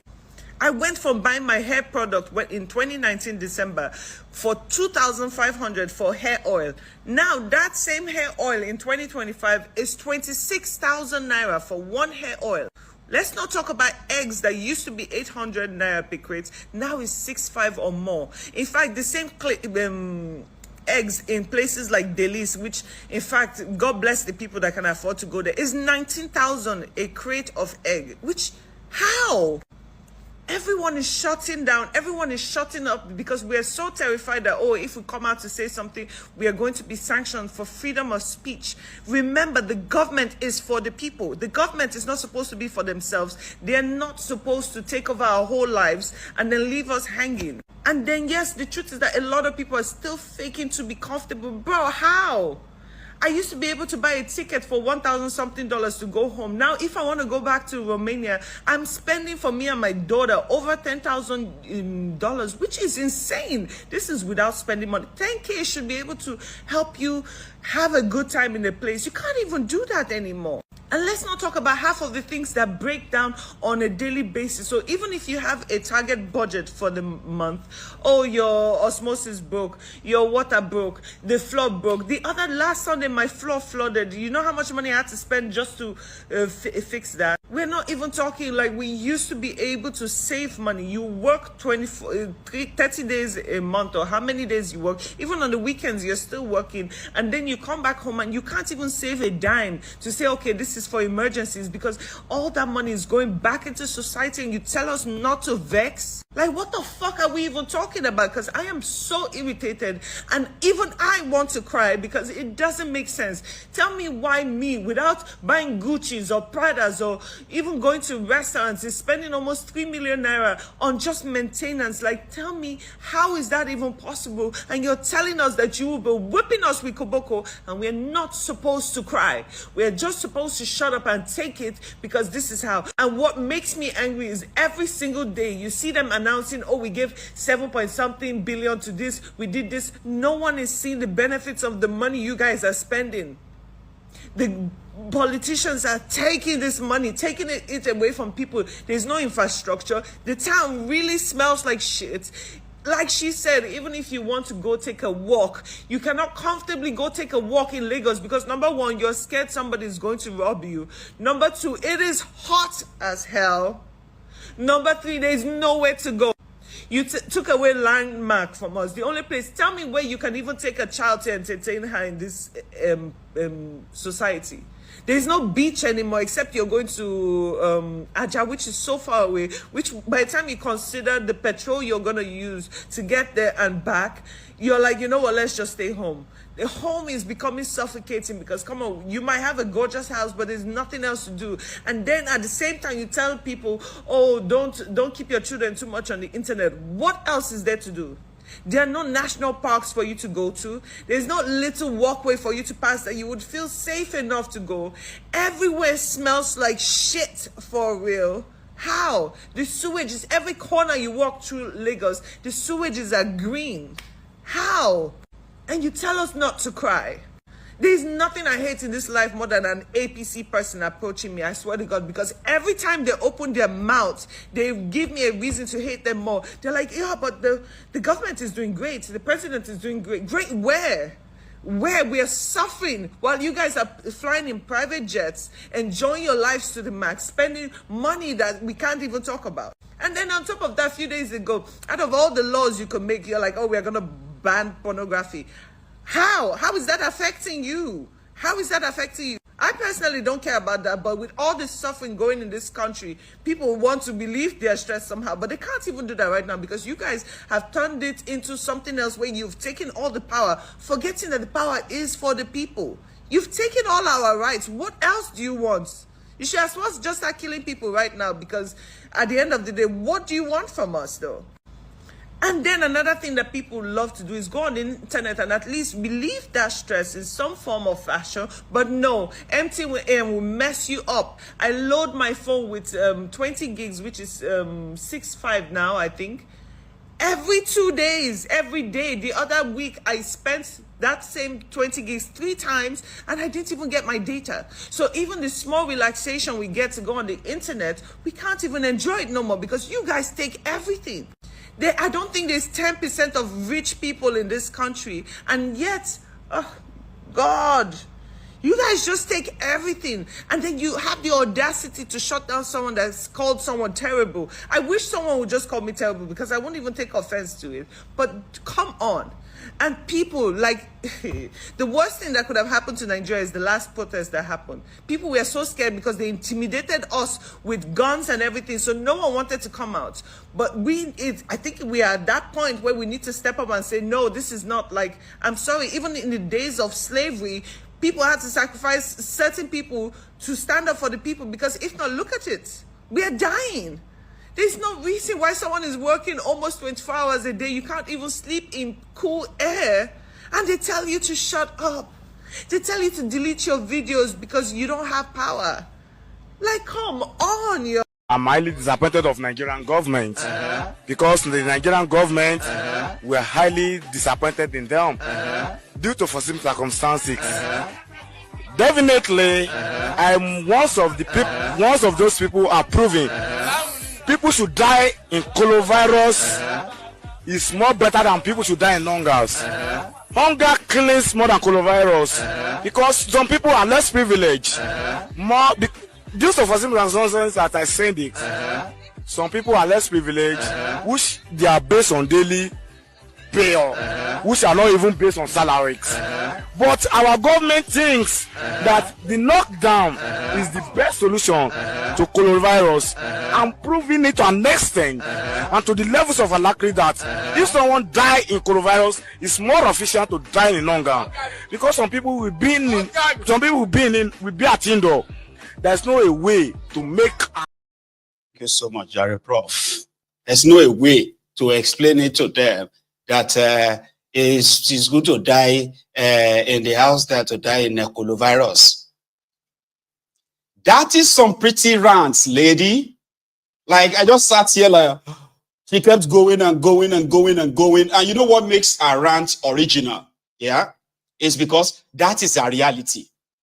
Somebody will say, she's still kind of, the way she look, like she, she's taking the heat of the economy, or she's, she's got some level of deep pocket to at least weather the storm. It's becoming uncomfortable, inconvenient, and what have you. But she looks like somebody who can still take it and take it. But her rant is so original that I could listen to her all night. And I love it because it's so original that at a point, when you rant and rant and rant, talk, at some point you get tired. You're like, oh God, man. Where do we start from? People would have to stand up because even during the slavery, there were people who actually stood up against their own slave masters. For the freedom that some of us enjoy today, by the way. Some people actually stood up for that. They died. Those who didn't bled for it. Talking about the rants. Here is the last one, by the way, from the highlight of all rants I picked up for you today by this Gen Z who continue to show support to Raye, that calling Tinubu the terrible president is, in fact, should be a compliment. Nobody should get mad. This one is no longer in Nigeria. I left 2 years ago during the Japa period. Many others are still kind of looking forward to their own day of Japa. And yeah, we have cases of those who jackpot and jackpada, of course. But here is someone who has escaped from the contraption, but never escaped from the misgovernance of the contraption. Hi guys, I'm joining this 30 days ranting challenge because Nigeria happened to me. I lost my dad due to negligence of the hospital. Even if I live in the UK, as a citizen of Nigeria, I've still got right to, rant my rant. My dad had hernia and went to the hospital to treat himself, to do the operation. And due to negligence of the hospital, the place got infected. Not do, it was changing in appearance, it was reducing it, was eating him up, complaining that that particular spot where they did the operation was hurting him. The hospital did scanning. Firstly, how can a full hospital not have a place where they do scanning? Like, you get hospital, if they want to scan it, they go carry patients, not even with ambulance. Now patients go by themselves, do their thing. Can I go another hospital, go do scanning, come back? Like, secondly, if you live in Benin, we went to UBTH was on strike. How can a government-owned hospital be on strike? Like, why? An important institution like hospital be on strike, like why? When we've got local government, we've got state government, we've got federal government, and government hospital they on strike. That's true. Thirdly, we went to specialist hospital. Not we, because I wasn't in Nigeria. They went to specialist hospital. Guess what? Specialist hospital say beds are full. Like they cannot receive no patient. Like after that, in the process of moving from one place to another, that was how I lost my dad. Somebody that was very, very strong. Okay, now in drive himself go hospital in less than a week. That was how the man died. My own father. I've never talked about this before, so I decided to join this ranting challenge, even if I did UK. Secondly, Nigeria happened to me again for my mom, because if Nigeria was working, there is no way a bike or any car would be driving one way. If any car not they drive one way, I probably would not be a motherless child at a very early age. If that country they walk where no car, They're not born anybody where to the drive one way, because in a reasonable country, you know, go if you get sense, if you get brain, if the system are working, you know, go drive one way. If the system are working, hospital no go on strike. I probably will still be having a father. If the system was working, there is no way a government-owned hospital, they go say beds, don't food, they not feel receive patients. Like why? Not the government building fake hospitals wherever here and there, when not they work. This one not be just say Tinubu is a terrible government. The own Nigeria government are terrible, starting from the local government chairman, starting from the state government, starting from the president, the House of Representatives or wherever. All of you are terrible. Everybody is terrible in that country. Because if you people are not terrible, you come to the UK, you go to US, you see their good road. There is no. I've been in the UK for 30 years. I never see road. My name is Lillian Eme Ogechi, and I'm coming out here to call on every Nigerian woman to come out. We are telling all the whole men to enter inside. It is the turn of we Nigerian women to come out and host a protest. Hashtag Tinubu is a terrible president. Yes, I am joining this 30 days rant.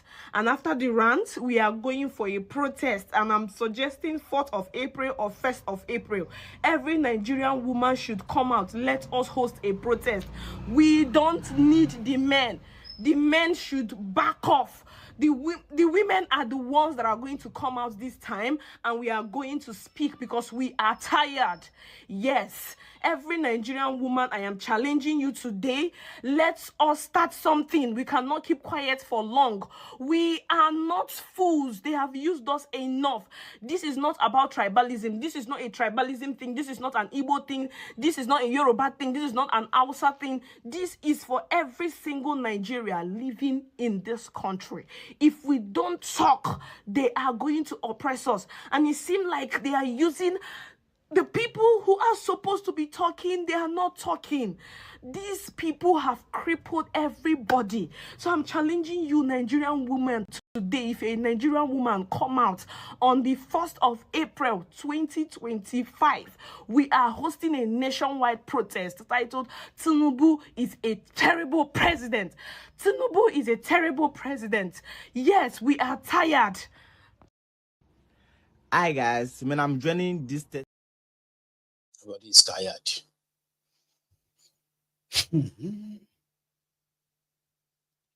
Like when people tell their stories of how Nigeria happened to them, right? A lot of us have a lot of stories. Lost loved ones who shouldn't even die that way. And then you just have to live with the trauma for the rest of your lives. Just like that.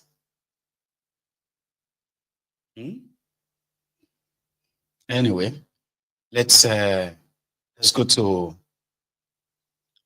Enugu, where the women in Ehamufu, they continue to protest the incessant terrorism that is currently bedeviling their own communities. In the last few years, especially in the last few months when it got more escalated, the government of the state continued to downplay this crime against this community, this, farming communities, and continue to ignore the protesters, while on the other hand, they are promoting or sponsoring those who to drive the narrative that there was actually no Fulani terrorism in Ehamufu. So the women became provoked that they actually went after one of the men, helping the government of Enugu State to spread the falsehood that their protest is politically sponsored and there were no Fulani terrorism in Ehamufu and adjoining communities. So they looked for the men, they found, or they kind of like caught one of them in their recent protest. There was a part where they were actually like dragging this man, but I've removed that part to when he was being interrogated by the protesters. Watch this.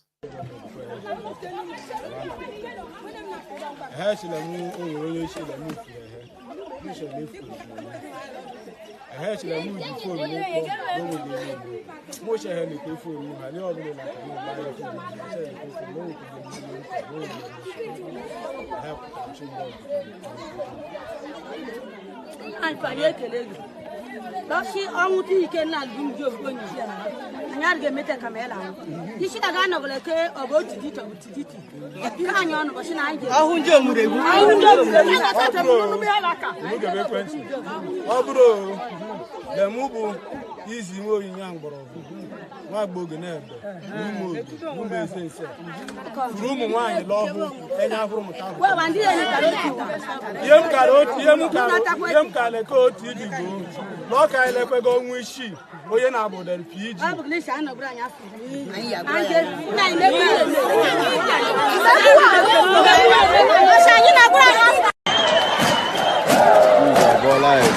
They arrested one of the men that have been going to the media saying that nothing is happening in our land, that we are enjoying. We were there, but they are taking him around the Hamuku. After which we go to Umjo to go and Umjo Ishalaya. We go there and swear that nothing is happening to us here. I have to watch this video, watch him here.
Protests ongoing. The officers have resisted them from going. From protesting. So the crowd here is so massive. The women have insisted. They've been throwing tear gas on them since morning, and they insisted. This is agape. This is situation report over here. But harmful land. Rescue her land. We are live at on direct here. We are going back.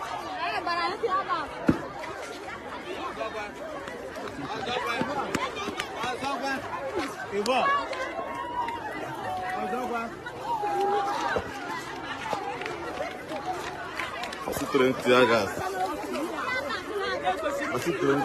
My people are running. I see 20 tear gas here, as you can see. There are 20 tear gas, some of you women are spraying them. There's 20 tear gas here, my people.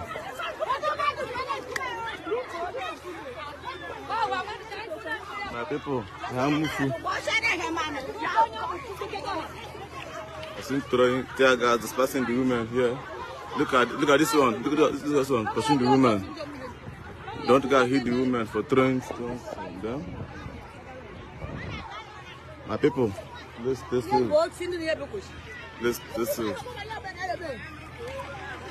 is harmful.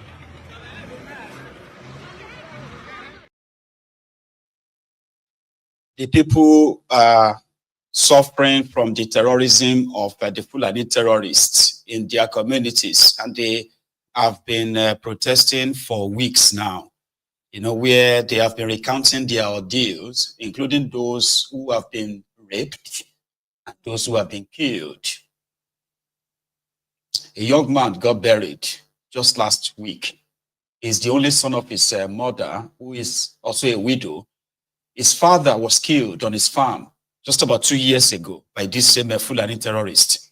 And the son, who was helping his mom on the farm, was also killed a week ago and was buried. So this is the life of the people of the Hamufu in Enugu State and so many other adjoining communities. But the political class have been doing everything to shut them up, all right, downplay it, including members of the community who have been working to help the government kind of like play down this, this insecurity. So the people of the community identified these men who went on the TV or radio in Enugu State to go and deny that there is, in fact, no Fulani terrorism in Ehamufu. So they found them, paraded them as it should be, as the enemy of the community, the betrayer of kind. But the police came to his rescue when they shot tear gas like to disperse the crowd, as you saw in that video. But that tells you something, that the people of Ehamufu are mostly now going to be on their own. The government is more interested in preventing them pushing back or fighting back. The police are always handy to do that. But when they are under attacks from these Fulani terrorists, you will never see any police, not with their tear gas, not with their real guns. And this is the reality of the people. In Kogi State, yeah, they had the procession for Natacha. As Natacha raises alarm that she had it from the grapevine that Akwabiole, the DSS, and others have perfected a plan of arresting her whenever she lands in Nigeria. She's currently in the US after her appearance at the Inter-Parliamentary Union, IPU, at the United Nations. They said she had no right to even appear there. It was illegal, blah, blah, blah. And therefore, whenever she landed in Nigeria, she will be arrested. Maybe that is why our own supporters in Kogi staged this procession this afternoon.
don't know what they are singing anyway. But I bet it is to sing the support of Natasha. One of the reasons why some of the Ronukus became very much upset with Rita, right, is because she said Lagos stinks. They do know that Lagos indeed actually stinks. But coming from the mouth of someone who is, from anybody's mouth, it doesn't even matter where she comes from, they are still going to pretend to take offense. But every now and then, whenever you go after the platform of Wahab, the commissioner for gutters and drainages in Lagos, Tokunbo Wahab, you get to see and have a glimpse of this mega city called Lagos. At Ebutero to Ojaoba in Lagos Island, where they carried out the usual environmental sanitation of the area, clearing the place of illegal structure. Then you get to see the open drainages, and even from the video, you can smell it. Watch this.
Mama, oh yeah, she back. Ebe is in my phone.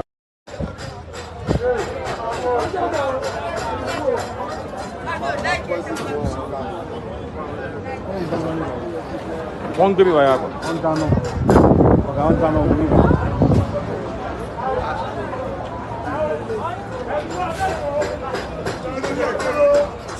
One down by himself.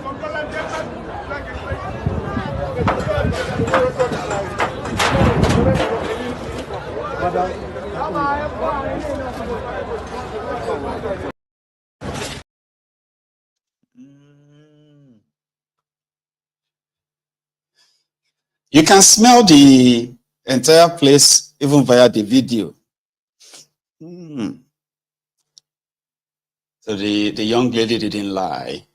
It's just that we have a cult-like group of morons that are popularly known as the bat idiots, the Ronukus, the Ronu Nazis, what have you. Some of us call them the bad stars, of course. Some people say they are used to the smell. So that's the reality. That is a pictorial evidence of what it is like in the mega city apart from the shiny pictures they put out there for you internally, right? It's like there is no government in that place. And I'm not even just going to apportion blame to the, to these rogues in government. The residents themselves, right? They owe some of or part of the blame too. It's all combined. That's what makes it the mega shitty. And that's where we are going to draw the curtains tonight. And I am going to take calls. So those of you who want to react to the latest from Rivers State, you can begin to come and do your projections now. And to the rest of you, just for the first time on Mayegun's Diary Political, if you actually enjoyed being on this program, like all the first timers, okay, just stay back because there is always more from where that came from, okay? Like the broadcast, share the broadcast, and subscribe to my channel as well. Set all your notifications on, and you won't miss anything.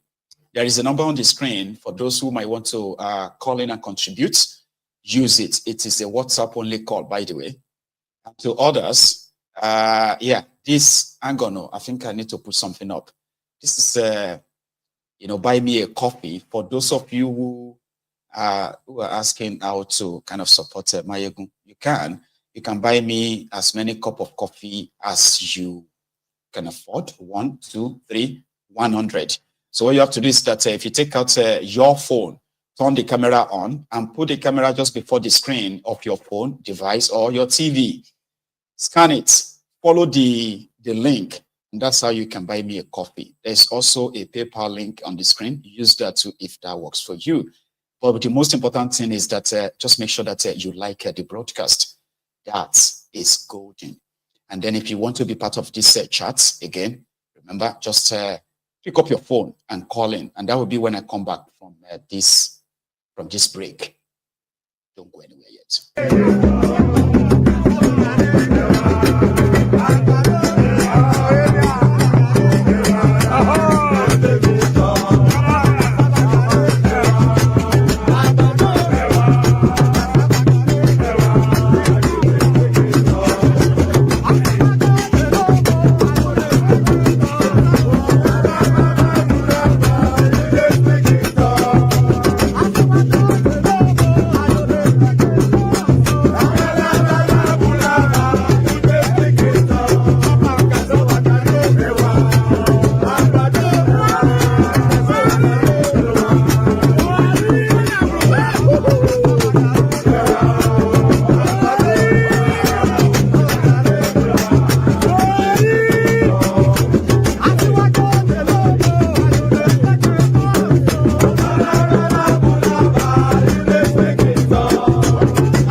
Thank you very much, brethren.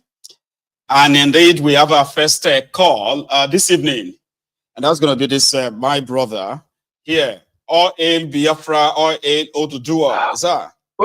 All hail Biafra, all hail Oduduwa. Mayegun, another banger. You keep dropping it. You keep dropping the truth. You keep dropping the realness. That's right. This is the raw, uncut. That's right. I like what I'm seeing from country. Say it. I don't until this protest for 3 weeks based on past we have a problem with experiences. That, well, keep on. Go on. It's going to get better. Go on, please. Okay. I'm saying that all I want to see is consistency. If I can see consistency, then I can actually believe the movement. Right now, everyone is just because it's trendy. Now they all want to make videos. Yes, but the only solution, like I said many times, is hammers and nails, if you get what I mean. Pew, pew, pew. That's the only way. That's the only language that they understand. And that's the only thing that's going to scare them. All this stuff has been done already. All they're waiting for is when are they going to get tired and they will go home and we'll continue to do what we need to do, get more loans and give to ourselves. The hell with them, you know.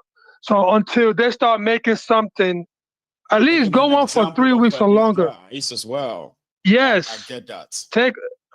Stop being scared, people. If you really want to do something, stop being scared. We've seen this all already. We've seen it all already. Thank you. All hell Biafra, all hell Oduduwa. People, please like and subscribe. And my group, please, you gotta also putting up buy me a coffee. You also gotta put up something like your crypto. Please, people are willing to donate Bitcoin, Solana. I don't know how to kind of copy the key or the link. I don't know what it's called, how to share that, but I'm working on it. Yeah, please do, because that's the way that we got to do stuff. You know what I mean? All right. Please, guys, like and subscribe. Buy him a coffee. He needs it, man. Thank you, and you have a good one yourself. All right. So I'll take this. Hello there. Hello. Hello, sir. How you doing, Baba? Hello, sir. Good evening, sir. Good evening to you, brother. Yeah, damn me on the call, Jerry. Good one, man. Yeah, you really touched on a lot tonight, and well, let me just I don't want to talk on a lot of them. For Wike and Fubara, it's their problem. It's a family matter. Let them go and solve it, because we know what they did to obedience in there. Now that we are hearing the last year and there, we don't even know if they have caused any major kind of like damages. We just saw fire in some place, and then we hear explosion in another. We don't know. So, but Mr. Maego, for real, I don't think I would care if they cause any big mayhem, because even when those things are there, are they are we benefiting anything from there?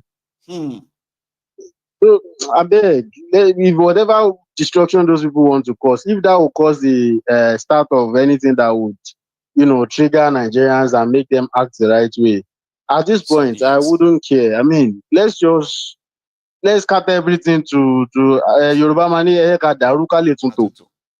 Okay. I mean, I don't know if you get what I'm saying. So I beg. I get your own. They are family matter, but whatever it is, let them do it. Anyway, quickly to the Rai lady matter and all. I've seen what the Yoruba knows are saying online about that lady.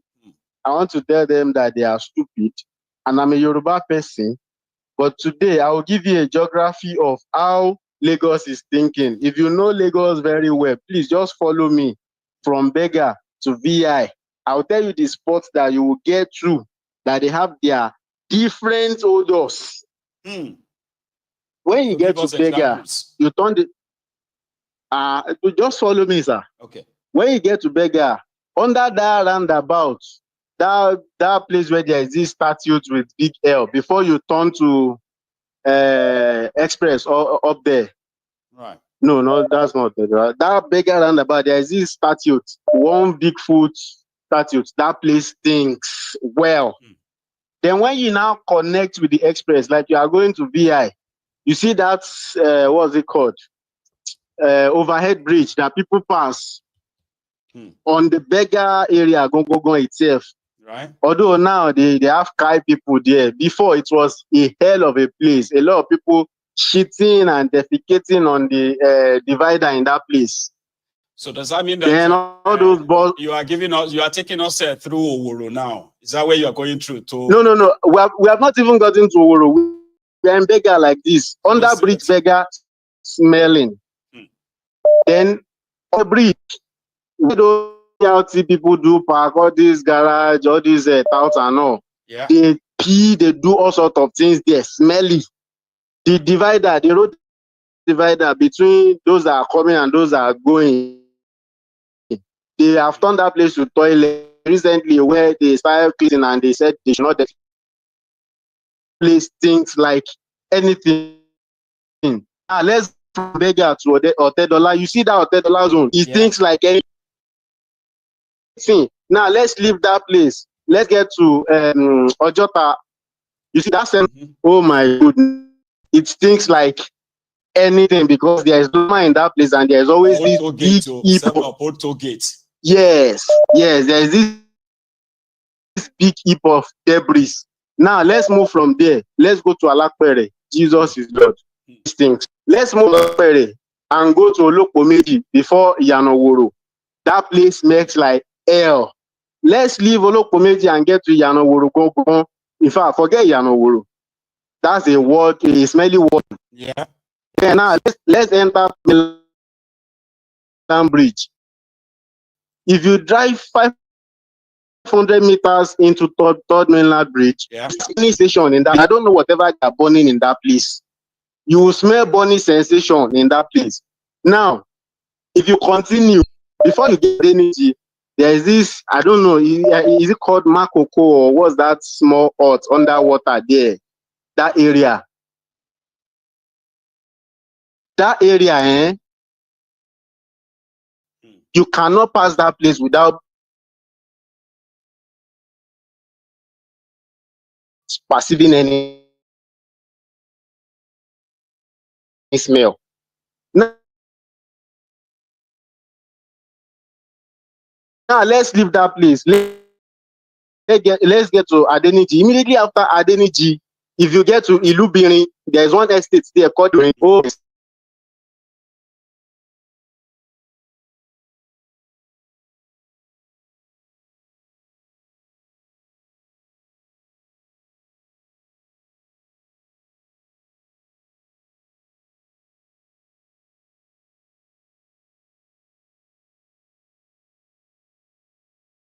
Even clearer so, than this. Yes. So are these Yoruba people that are saying that lady is lying? Are they mad? Like, is something in their head? Don't they have eyes? Must they be a country?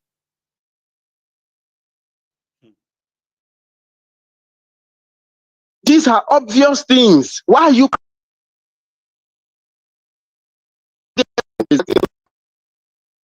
People I know was that he said he's a doctor. Whoever gave that guy a certificate is a fool, though. Yeah. Because that guy is a monumental capital fool. He turns everything on Twitter to tribal issue. He has started saying the lady has an agenda, where she came from, president, whoever it is, that terrible man called Tinubu. If he is doing a wrong thing, can't you people just call his attention to it and make him do something better? Why would you always say, I mean, accept criticism now? Accept criticism. Brother, I was listening to radio this morning, so it was foolish woman be respecting it. For me to bring, I saw that as well. Surely everybody did that room country rude, this and that. Okay, just give me a sec. So you can see you I'm going to take a short break, and when I come back, I will continue.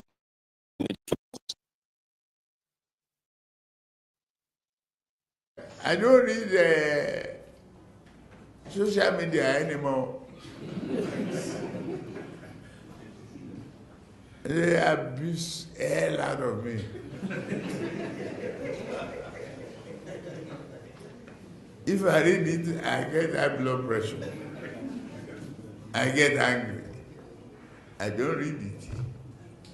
So, if I want to hear anything, my children or any of my workers will tell me, this one say this one. If I'm tired, I say, please, forget it.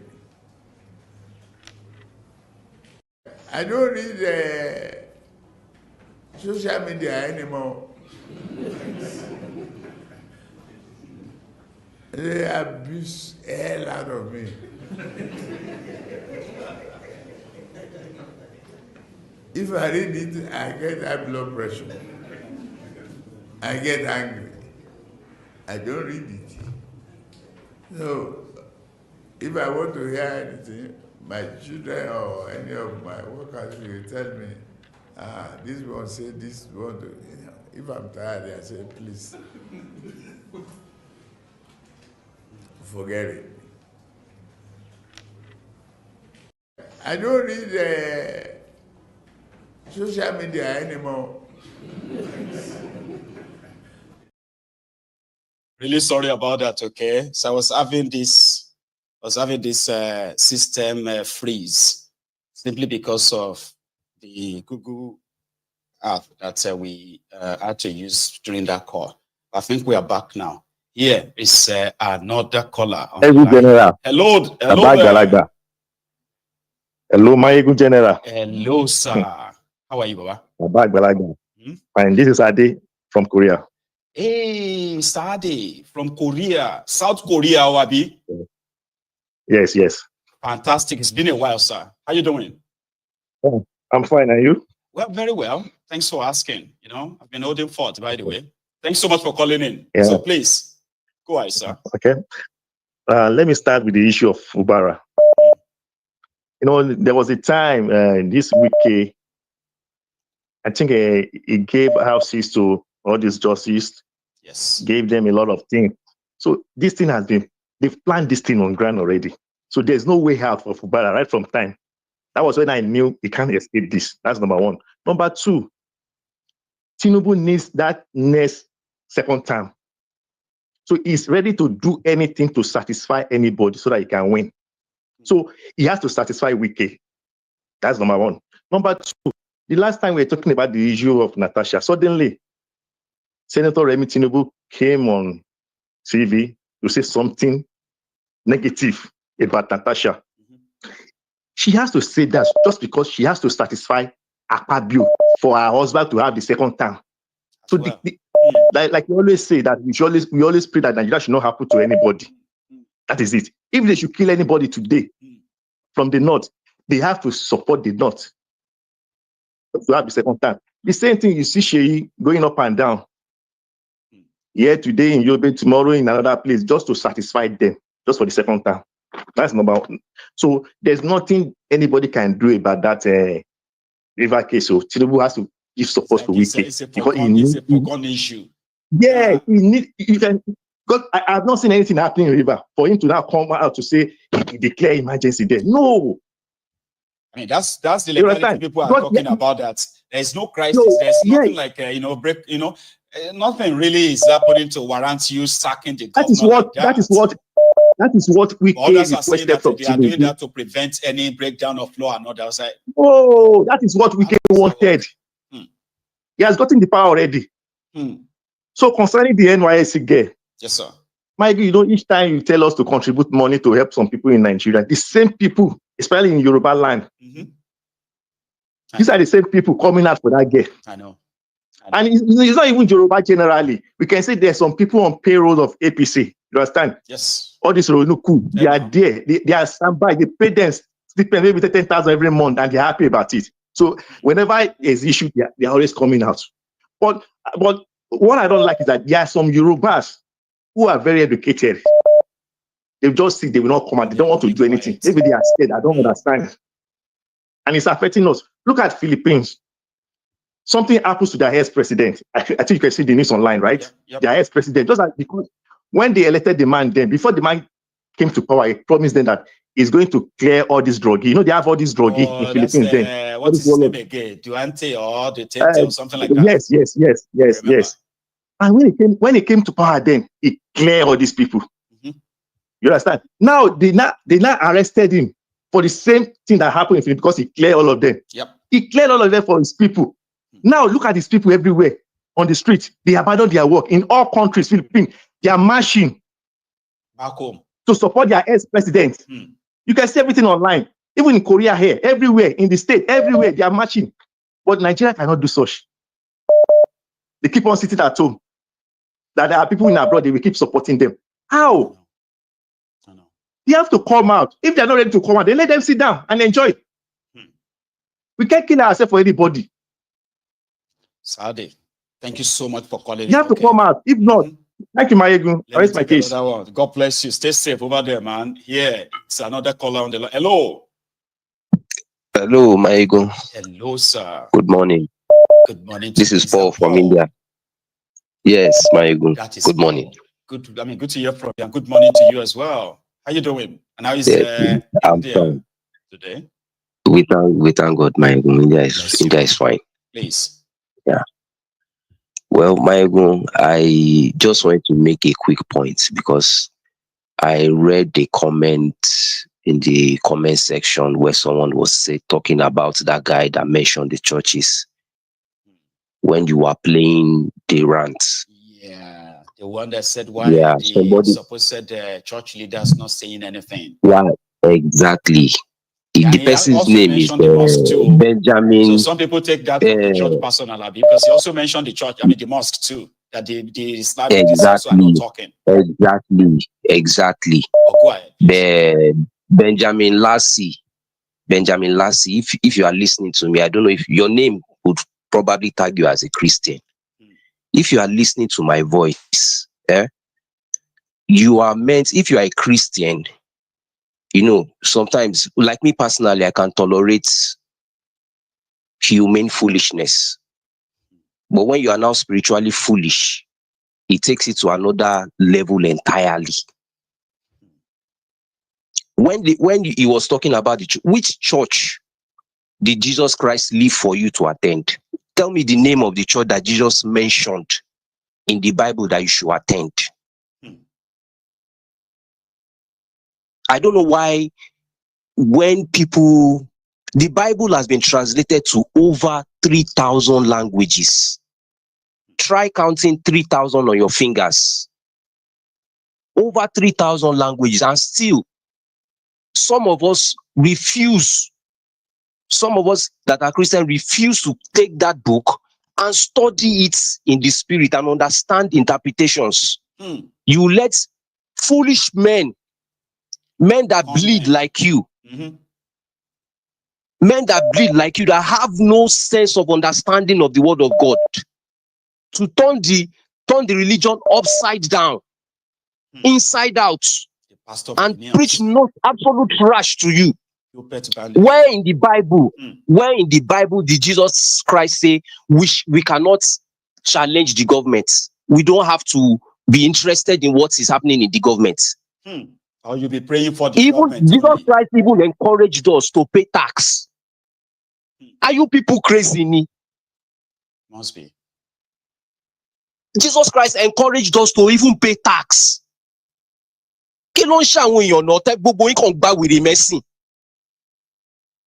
So they say, once they mention the churches like this, everybody just be triggered. Are you people mad? Must be. Hello. The church is humane. That is why God sent Jesus Christ to die for the world. God has an humane side. He understands who we are. He understands why we are suffering. So why should we now let other human beings make us suffer? When you read the Bible, what do you read from Genesis? Go out into the world, dominate, replenish. What do you understand by those words? Why are you people just acting crazy once they mention your pastor, mention your church? You just go, name your church that is mentioned in the Bible. Even your life as a Christian, who told you are a Christian? Did Jesus Christ say he is for any particular religion? Are you people crazy? Must be. Who told you you don't have a right to tell a Muslim that he can't believe in Jesus Christ. You don't have a right to tell a Buddhist that he can't believe in Jesus Christ. You don't have a right to tell an Onisheshe that he believes in Jesus Christ. Jesus Christ is for everyone. You have to judge so that you are not judged. You have no right. Jesus Christ did not mention that he's for any particular person. I am the way, the truth, and the life. It's simple. You can come from anywhere, come from any religion, come from any tribe. I know. Let me take another one because of our time, okay? Thank you so much for that input, okay? Stay safe, man, all right? So here is another caller, and I want to believe that this is Pastor From Sweden. My king. The prince. I greet you. I greet you, Baba. How are you today, Baba? Baba, I'm cool. I say make I take you some time. They observe, Abi, but the observation. well, you are all going to be like kicked out of your. I'm telling you. This your program is like it's just one of those nights, I was listening to the last caller. The last caller was talking about Jesus Christ.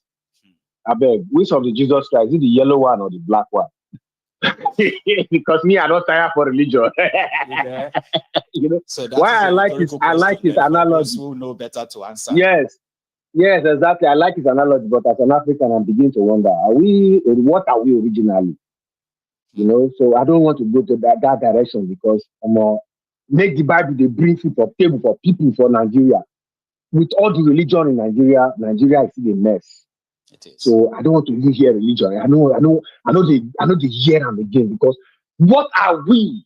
So Baba, let me just ask a question. Again, yep. This one that is happening in Port Harcourt now. Share is not that after now they will say Wike is Igbo because you don't say everything. They always turn everything. Yeah. You can't go end up for Igbo now. Wike is not Igbo. Did I get your question right? Is it not that they are going to say Wike is leading or Wike is winning? Is that what you ask? No, they are already saying that it's an ethnic. No, it's on to ethnic war. War. Yeah, so, exactly. So the judge now are saying. Yes, I say my question is I hope that at the end of the day, the judge will not say it is Igbo that is dominating Port Harcourt. Because that's the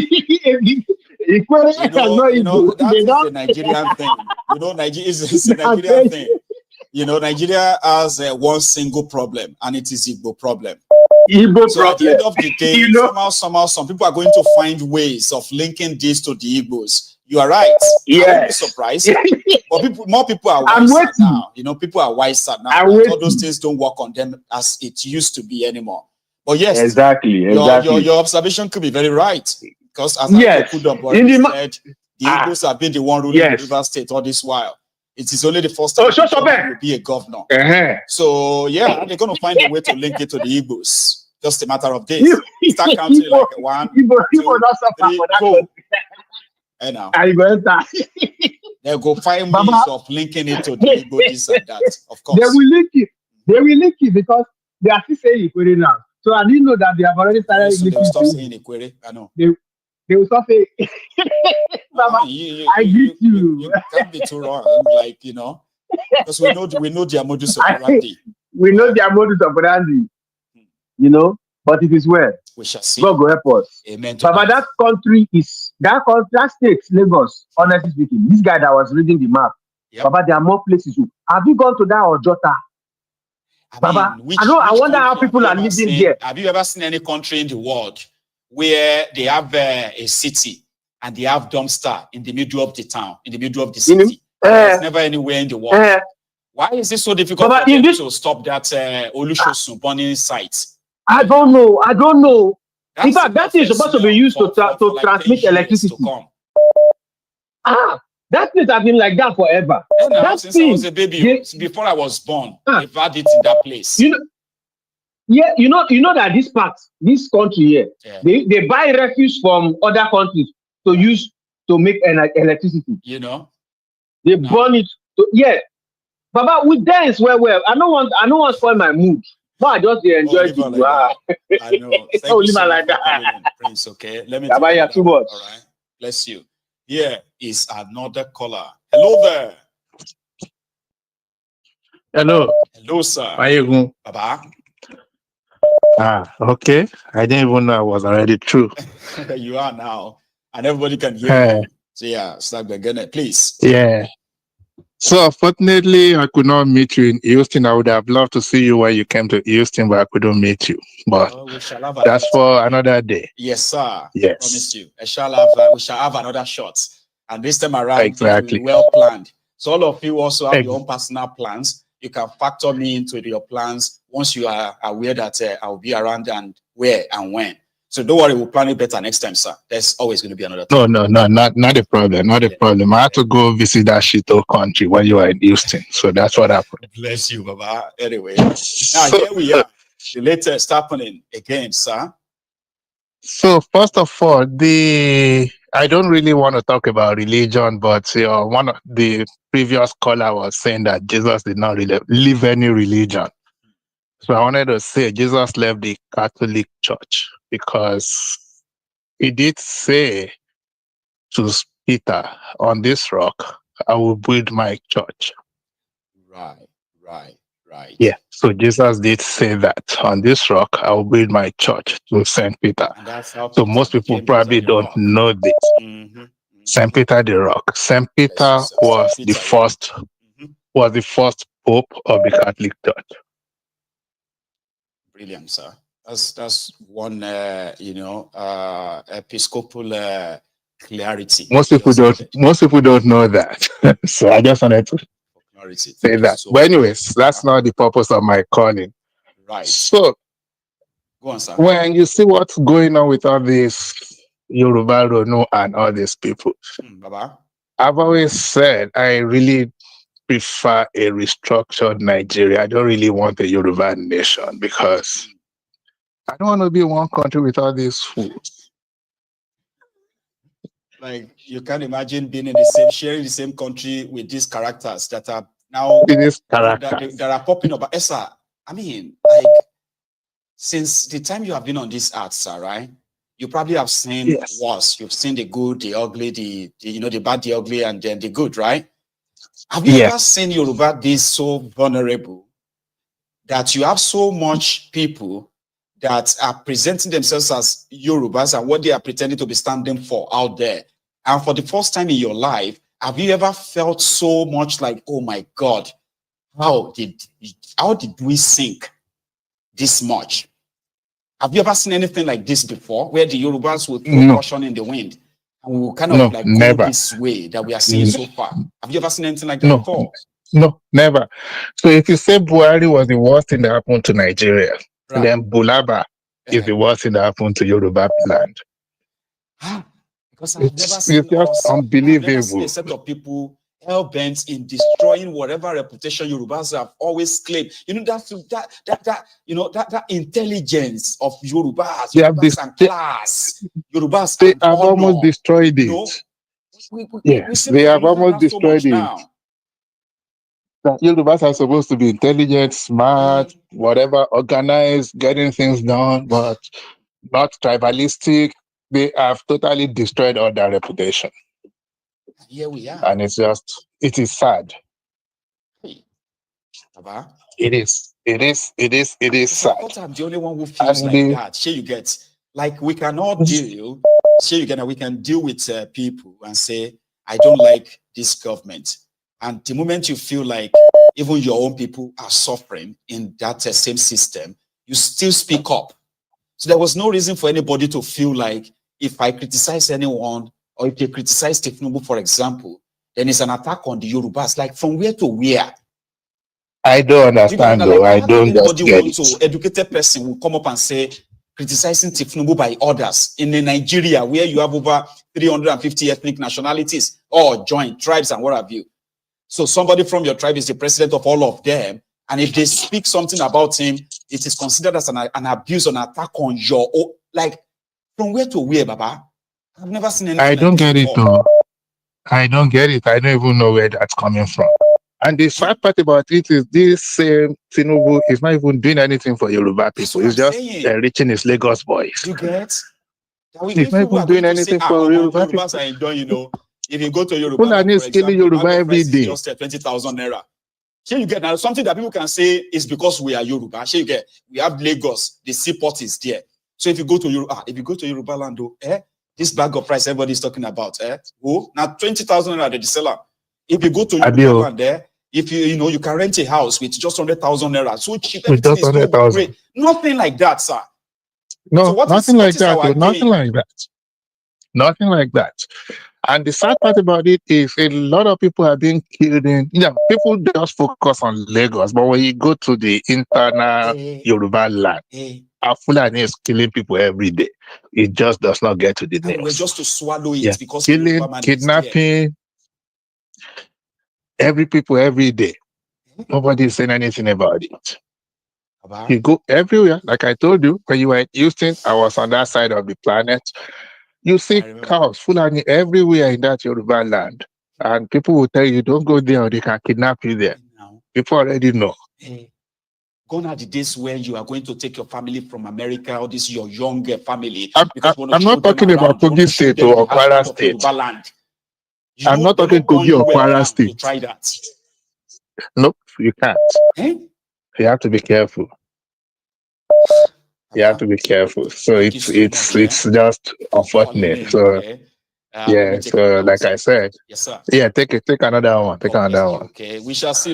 I mean, we shall see. I promise you that. Definitely. Definitely. I have a good one, sir. Ami. Yes, sir. Ami. Yes, sir.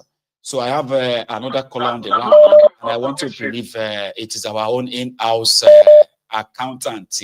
Adeola, how are you, sir?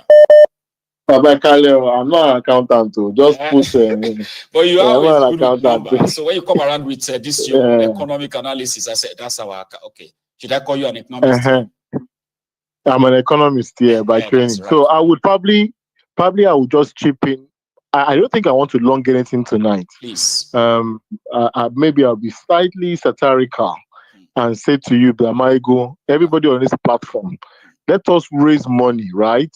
And build a quality station in Lagos. Then everything will cast. See, when we raise money, just out of joke, because number one, sometimes when the obvious is there, you have all the onukus collecting money, doing the bidding of their masters. When you build air quality stations across that state, and you now start taking air quality index of all those areas we've listed, then you would know that there's a problem. So it's not really by arguing with anybody. We all know a lot of places have challenges with air quality. So by the time you take all these things, all the pollutants, and you start measuring them in terms of the ones that are carcinogenic, because when you talk about economics, it's broad. There's the health part of economics. There's the employment part of economics. There's so many areas where we can study and know fully what's going on with us. But because we don't have, maybe I'm sure, I'm 100% sure if we have air monitoring stations across the state to capture the level of pollutants that are destroying people's lives. Silent killers, my ego. Silent killers. These are the silent killers that we do not even know that's affecting us. When you talk about maybe I'll just go quickly in terms of life expectancy. When you talk about life expectancy in Nigeria, 52 years, you now start asking questions. What is driving this life expectancy to be so short? And anybody that's 52 years is almost like their prime of their life, whereby they've gathered experience, they've worked for so many years, they are meant to be the people paying the highest tax and the highest tax bracket, whereby in terms of per person GDP contribution, they are the ones that are there and they are dying in that age bracket, and it doesn't make any sense, my God. So if I'm a Yoruba man, I have all this knowledge and understanding, you cannot be telling me I'm chatting rubbish. I can't be chatting rubbish.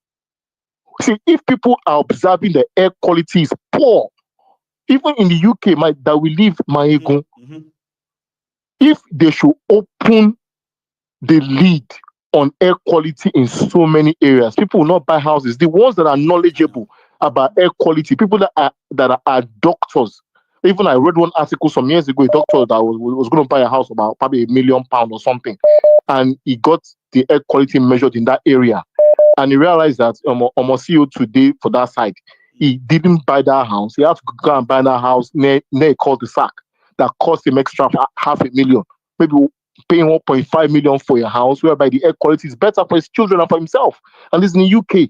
So if you take air quality, the index, even where you live, go out, check your Apple phone, go on the air quality and monitor it, you will see. And if you're exposed to different kind of pollutants. So if a lady can come out and state the obvious, and people are saying she's talking trash, chatting rubbish, then maybe we should just raise money one time and build, an equality station across the state and capture and show them, come. You are exposed to these pollutants every single day. And this is driving your life expectancy lower. So why should people be dying at 52 years old? So they don't expect you statistically to live after 52 years old. You are 52, you are already living over time as a Nigerian. And that is when you contribute the most to any economy, because you have years of experience. You are making the most money. You are an employer. You have your business. You are paying the most taxes. You are contributing more. You have more knowledge to give out. Part of the society. That if society cares for you, you started working ever since. You are still working ever since you're 25 years old. You probably built a business, and or maybe it's a family-owned business. You want to pass to your son. You can't even pass it. Timarukini, it makes me angry. It really makes me angry. You see, and I know that the only way I can probably explain these things. See, these things are explainable. They are visuals, and they are things you experience. They are tangible. But when you've exhausted all the areas, all the medium you can ever find, I now have to conclude that the only variable that is left is spiritual. What if they want? What if they want? That's the only way I can explain it, because it can't really be proven. You can, if you can smell it, all those areas you can smell it, but still you still deny. Then I have to resort to the spiritual realm. That no. Thank you. Good night, sir. Bye. Again, for your contribution as always, okay? Thank you so much, man. I have another caller on the line, but I am coming, my caller. I want to quickly remind the brethren in the Temple of Truth. So if you have enjoyed, if this is your first or second time, or if you have never subscribed onto my Egun's Diary Political on YouTube, and here you are tonight, you've had a wonderful time understanding the happenings and then other people's contributions to broaden this sort of a conversation, then you should try and subscribe onto my Egun's Diary Political. Not just that, make sure that you check that your notification to make in order for you not to miss anything. This happens almost every evening. UK time, 8 p.m.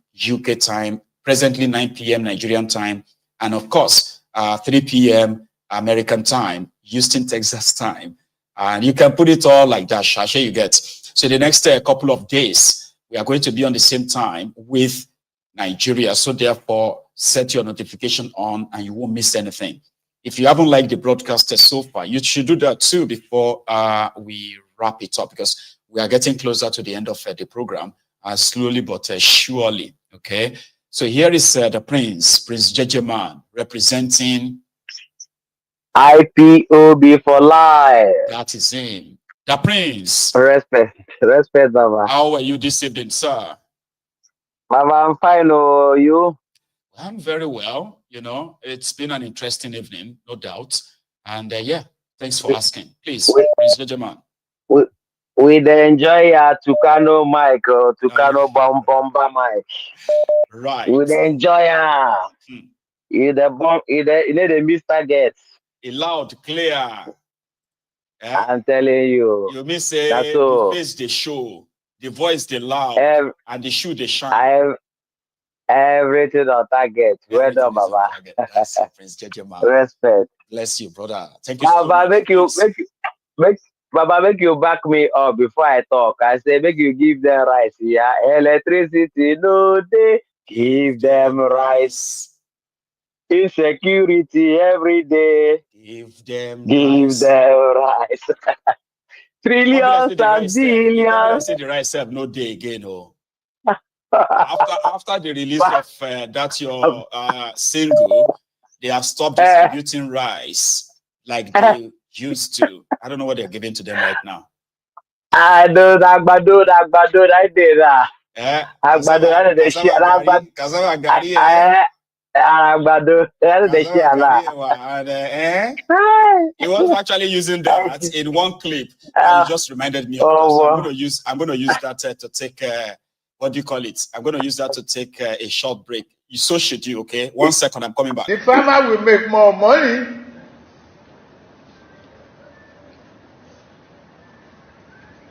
Your lunch will not be imported.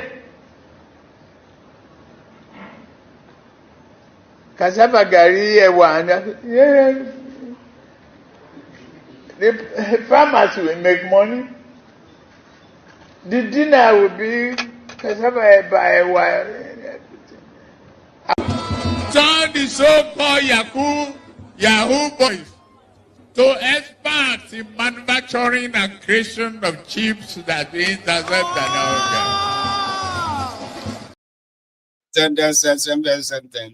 The prince, please. Yes, Baba.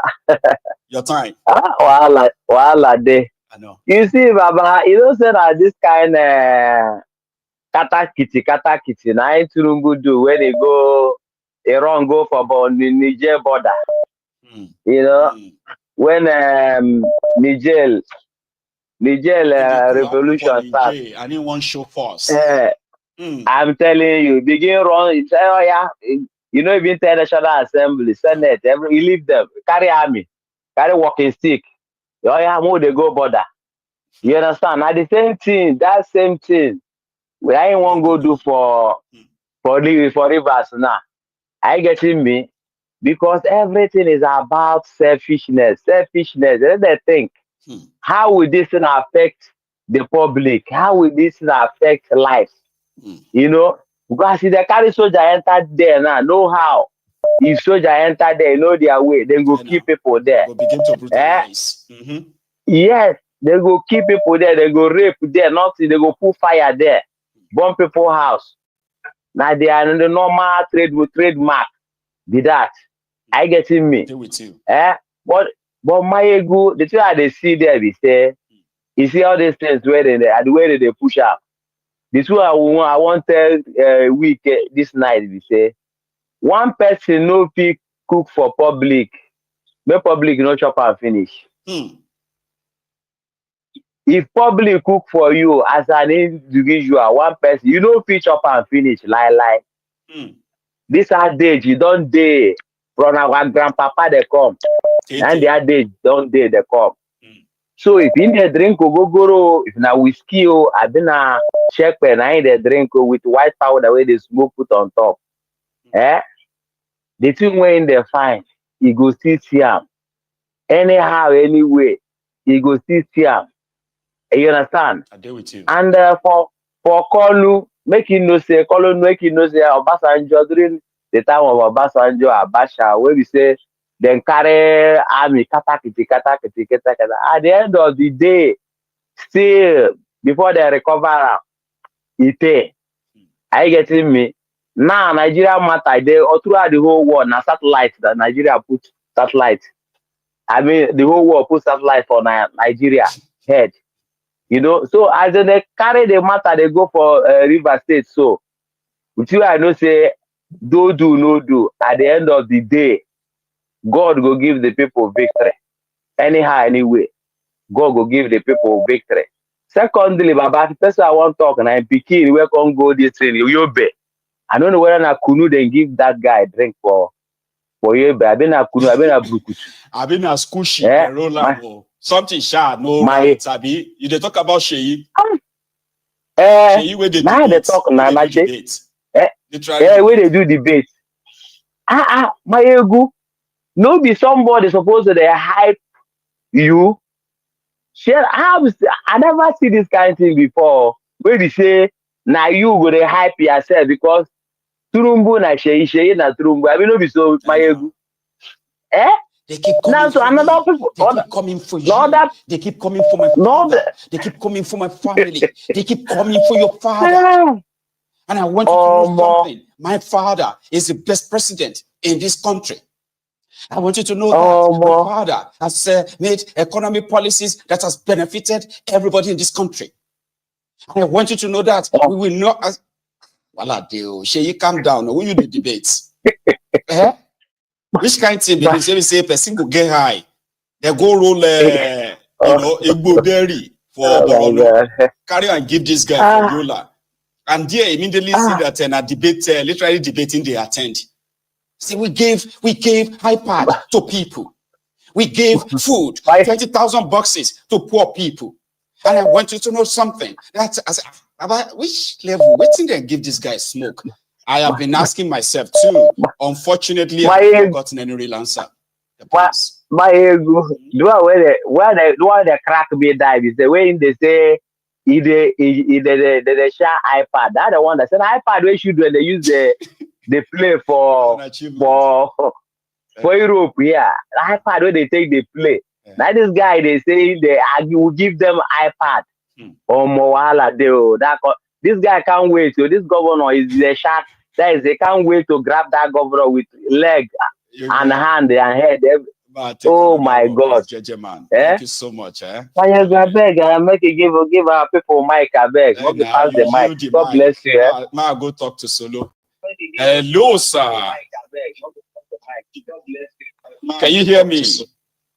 Yes, I can hear you. How are you doing tonight, sir? Very good. Remember, I told you, you will get up to 5,000 to 10,000 viewers very soon. Today, you had over 3,000. Like I said, we are getting there, but we are not even there yet. We are not even 5% there yet. You know, Nigerians, they are not ready. Forget all this wailing, all these 30 days that you are seeing online. You think so? Yeah, forget it. If 1% of the country is angry, we will see it on the streets. 1% of 200 million is 2 million people. That is right. We have not even seen 1,000 people yet. So just forget it. Forget all this one. You guys, don't pity them yet. They still have a lot to go through. You know, Nigerians would rather buy themselves, you know, than go out and protest and complain. Nigerians would rather run mad. There are more mad people on the road now, more than ever before. Everywhere. It doesn't matter what state you are in. There are more mentally to themselves on the road. Yeah, so Nigerians would rather run mad than fight for their rights. Nigerians would rather buy themselves than fight for their rights. They are not ready yet, you know, because after all this, right, if they say they should set up protests this Sunday, and they say they should set up crusade, which one do you think would be more full? Crusade. Could be crusade. So stop pitying them. They are not ready yet. When they are ready, you will see over 10,000 people on this live stream and nobody forced them to come here. Yes. So just forget it. Anytime they are complaining online, and just remember the population is 200 million. If you are not seeing 1,000 people, even have we even seen 2,000? 100,000, not even 1 million yet. 100,000, it will be significant. Even the whole world, I mean, the whole country will know that this is massive. If you see 100,000, there people march, right, at once. But you're right. It's a long way. It's a long way to freedom. Jeez. This Sunday they will go to church and they will pray about their problems and they expect it to be gone. Very lazy-minded people. And their pastor will tell them that as long as God has told you that you have woken up today, you should be grateful because you don't know what kind of silent battles he has been fighting for you. You came to church and God loves you so much that he let other people tractor to crush them, but he did not let tractor to crush you. That's how much God loves you. Self-centered, selfish love.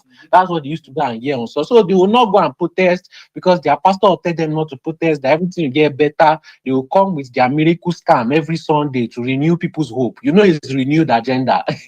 So renewed hope now. Everybody's doing renewed hope. The president, the senators, Nigerians are not ready.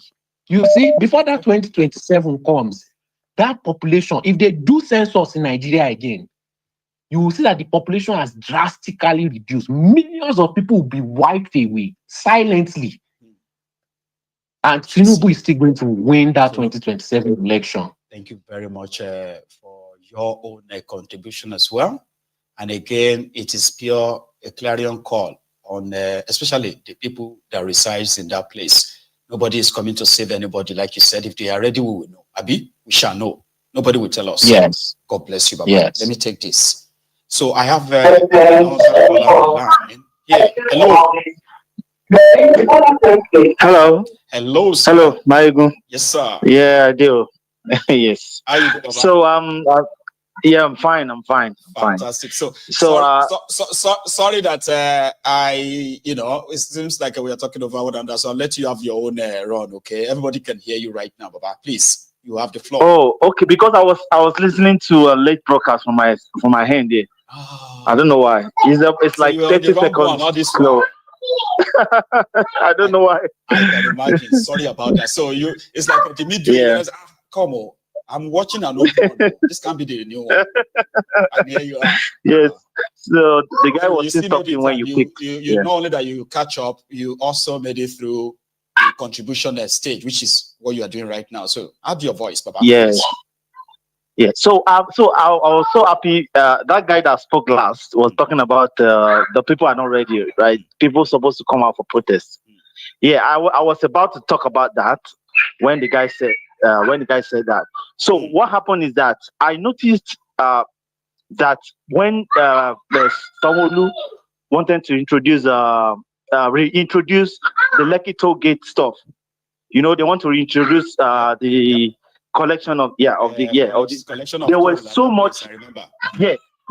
There was so much uproar from the celebrities and all elites in Lagos, like, oh no, don't collect it. So I've learned to realize that for our people to wake up, I mean the youths to wake up in Nigeria, I think they need the elites are the one that used to start the whole thing. Somebody said that on this platform a while back that the elite in Nigeria, it is the moment they get really touched. If this whole thing really touches them enough that they can no longer hold it in, that you are going to see a serious uprising in Nigeria, because they are those who have the capacity to actually call people out, not those poor, impoverished people at all. Somebody said that on this because the police. You're right. 100%.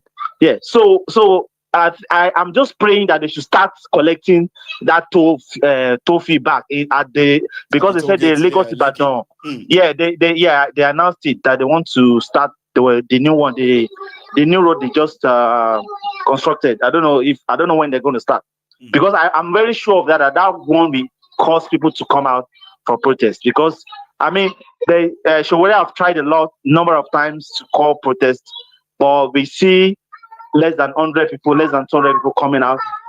Even when people are angry, So it's been very. Sorry, that's one thing about children, right? Now, is that a boy or a girl? It's a boy. It's wondering why you're on the phone. And he can't be on that same phone with you. They are such in the mess, right? But I'll let you quickly drop your tape, okay? And you can go back to him. Go on, Papa. So about the Wike stuff.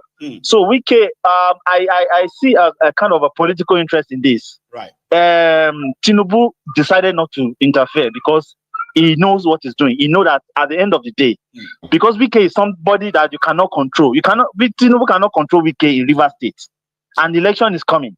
So this is an opportunity for him to take control of Rivers State, because now the military has come in. So the person that is going to be the next governor of Rivers State is going to come from Tinubu. Yeah, it's going to come from Tinubu's list. So at the end of the day, Wike lost. Fubara also lost. So what they will have said to what the smoke screen is all about, make it look like they both lost. Meanwhile, it's actually Wike's win. Because at the end of the day, win. Yeah, at the end of the day, it's going to take Fubara a lot to actually get back to becoming governor. And when he becomes that governor, that's with this pronouncement of Tinubu, where Fubara is just going to be like somebody who is just an ordinary appointee, not an elected governor. Because he already brings that reputation now. I suspended him. Now I have brought him back. So at the end of the day, he's at the mercy of Tinubu. So whatever it is that brought about his suspension and removal from office right now. So it's also what they use in bringing him back to the table to sign whatever it is he's refusing to sign. Condition. It's going to be under condition. Game of power. It's like they are wielding the big stick to weaken him. Oh my God! But we don't know how this is going to be. Yes. Oh, that's going to be serious. So yeah, that's my take for today. I'm just you're doing a great job over there. Thank you. Baba. Thank you so much. And thanks so much for the contribution as well. All right, and for all the support too. All right. Stay safe. For Thank you. You're welcome. Big man. right? You can have your daddy back right. now. See you, bye. Exactly. You can have it back. Yeah. Hello. It's good. I mean, it's really great to meet you. Hello. Baba. Take care. Yes, thank you. Bye-bye. All right. So that's our youngest guest tonight as we come close to the end of the chat tonight. Brethren, we have heard the latest from the stable of Tinubu.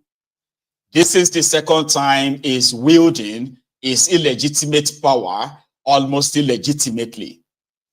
But whatever it is that prompted Tinubu to declare a state of emergency in Rivers State, I promise you this is not the end of it.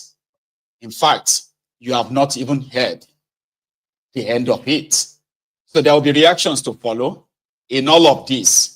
I don't know if I should be advocating for peace because I have no control over what happens in Rivers and in their political exchanges.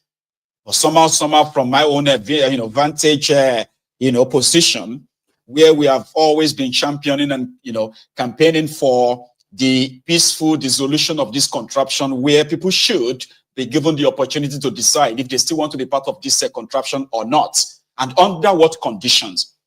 So I am still staying on that, and it seems that we have a system that is so corrupt, so compromised, that it would have to self-destruct. And the political class are those that will trigger that.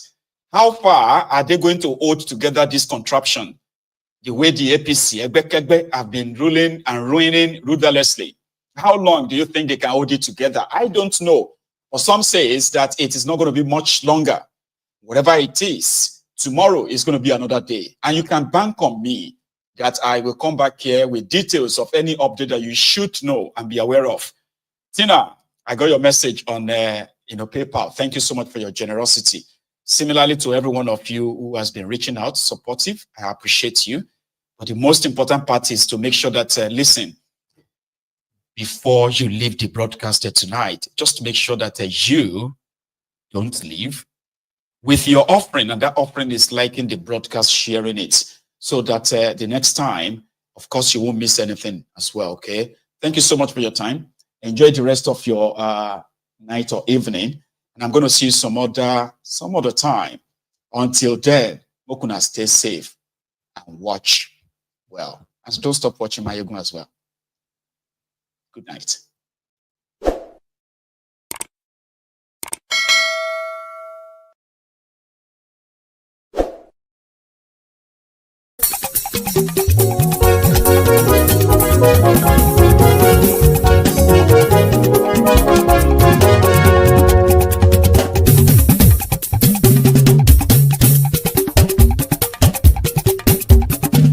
Mayegun làwa mọ̀ làmọ̀ tó dòdòdò. Mayegun Diary Nayibi #1. Mayegun làwa mọ̀ làmọ̀ tó dòdòdò. Mayegun Diary Nayibi #1. Mayegun ti dé o ọ̀rẹ́ ara yìí. Mayegun Diary Nayibi #1.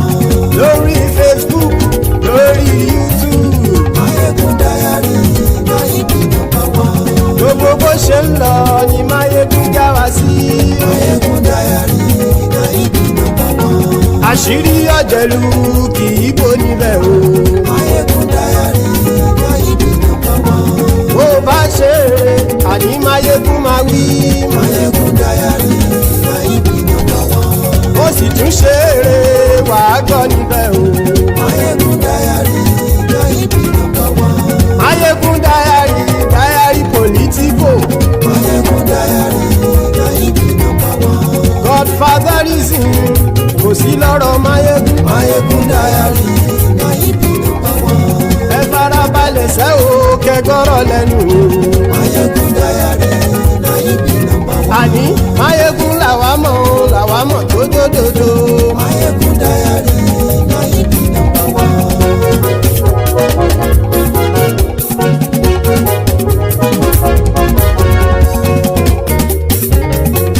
Àní ẹ̀sùn ràkì. Mayegun ti dé. ọ̀jẹ̀lú ẹ̀ súnra kì àní ẹ̀ súnra kì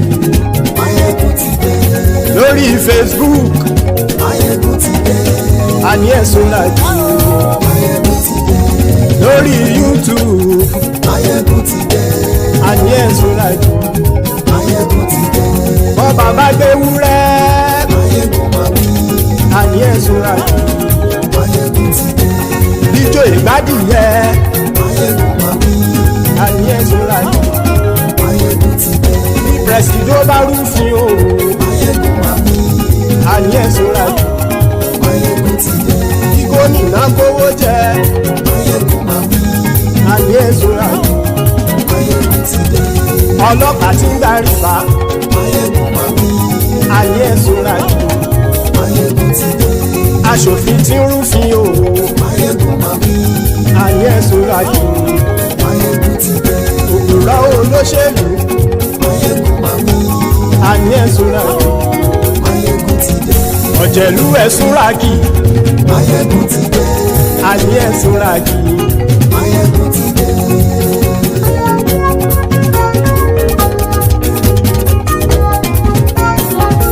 Máyégún ti dé gbogbo ọ̀jẹ̀lú ẹ̀ súnra kì. Máyégún ti dé gbogbo ọ̀jẹ̀lú ẹ̀ súnra kì. Ṣùgbọ́n ní bá ti ṣe èyí tó yẹ kí wọ́n ṣe ọmọ bá dèrò ní fi wọ́n níran o. Máyégún ti dé gbogbo ọ̀jẹ̀lú ẹ̀ súnra kì. Máyégún ti dé gbogbo ọ̀jẹ̀lú ẹ̀ súnra kì. Ṣùgbọ́n ní bá ti ṣe èyí tó yẹ kí wọ́n ṣe ọmọ bá dèrò ní fi wọ́n níran. Wọ́n fowó bẹ́ẹ̀ o Máyégún ó sọ pé wọ́n ò bẹ́ẹ̀ wọ́n fowó bẹ́ẹ̀ Máyégún ó sọ pé wọ́n ò bẹ́ẹ̀ oníkan ṣáàtì ṣe èyí tó yẹ kí wọ́n ṣe fáwọn ará ìlú tó gbé wọn débẹ̀ o àyè. Máyégún ti dé gbogbo ọ̀jẹ̀lú ẹ̀ súnra kì. Máyégún ti dé gbogbo ọ̀jẹ̀lú ẹ̀ súnra kì. Ṣùgbọ́n ní má ti ṣe yìí tó yẹ kí wọ́n ṣe ọmọ bá dẹ́rọ̀ ò ní fi wọ́n níran. Kì máa yí ṣe eré ọ̀rọ̀ yìí kì í ṣe ẹ̀fẹ̀. Kì máa yí ṣe eré ọ̀rọ̀ yìí kì í ṣe ẹ̀fẹ̀. Ẹni bá ti lè lẹ́bọ̀ lẹ́rù o ọmọ bá dèrò kàṣàyè tú wọn síta. Máyégún ti dé gbogbo ọ̀jẹ̀lú ẹ̀ súnra kì. Máyégún ti dé gbogbo ọ̀jẹ̀lú ẹ̀ súnra kì. Ṣùgbọ́n ní bá ti ṣe yìí tó yẹ kí wọ́n ṣe ọmọ bá dẹ́rọ̀ ò ní fi wọ́n níran. Tẹnitẹni ọmọ Máyégún ọ̀rẹ́ ara ìlú mọ̀mọ́ ni mo fọlọ́run ṣọ́ ẹ̀ bá kìlẹ́bù. Lóòótọ́ olódodo ìlú ọ̀tá ìlú mọ̀mọ́ ni ìwọ ṣá máa ń ṣọ́ra kò sì mọ́ bẹ̀rù. Bọ́tà ń lè rí bóníṣègùn lé káwọn mọ̀mọ́ fi ṣera wọn ni ó ti dẹrùn tí wọn ò gbọ́dọ̀ sè mọ́bẹ̀. Èèpo ọ̀bọ lọmọ bá dérò tàjẹ́ ò gbọ́dọ̀ jẹ́ ó ti jọba lórí àbínú ẹni kò sì mọ́ bùyà. Àìsíwọ́lu ní ẹnìkẹ́ ìgbódì ẹyin lábàrá o ó kó ẹni tó bá dán wò á kàmù. Máyégún ti dé gbogbo ọ̀jẹ̀lú ẹ̀ súnra kì. Máyégún ti dé gbogbo ọ̀jẹ̀lú ẹ̀ súnra kì o.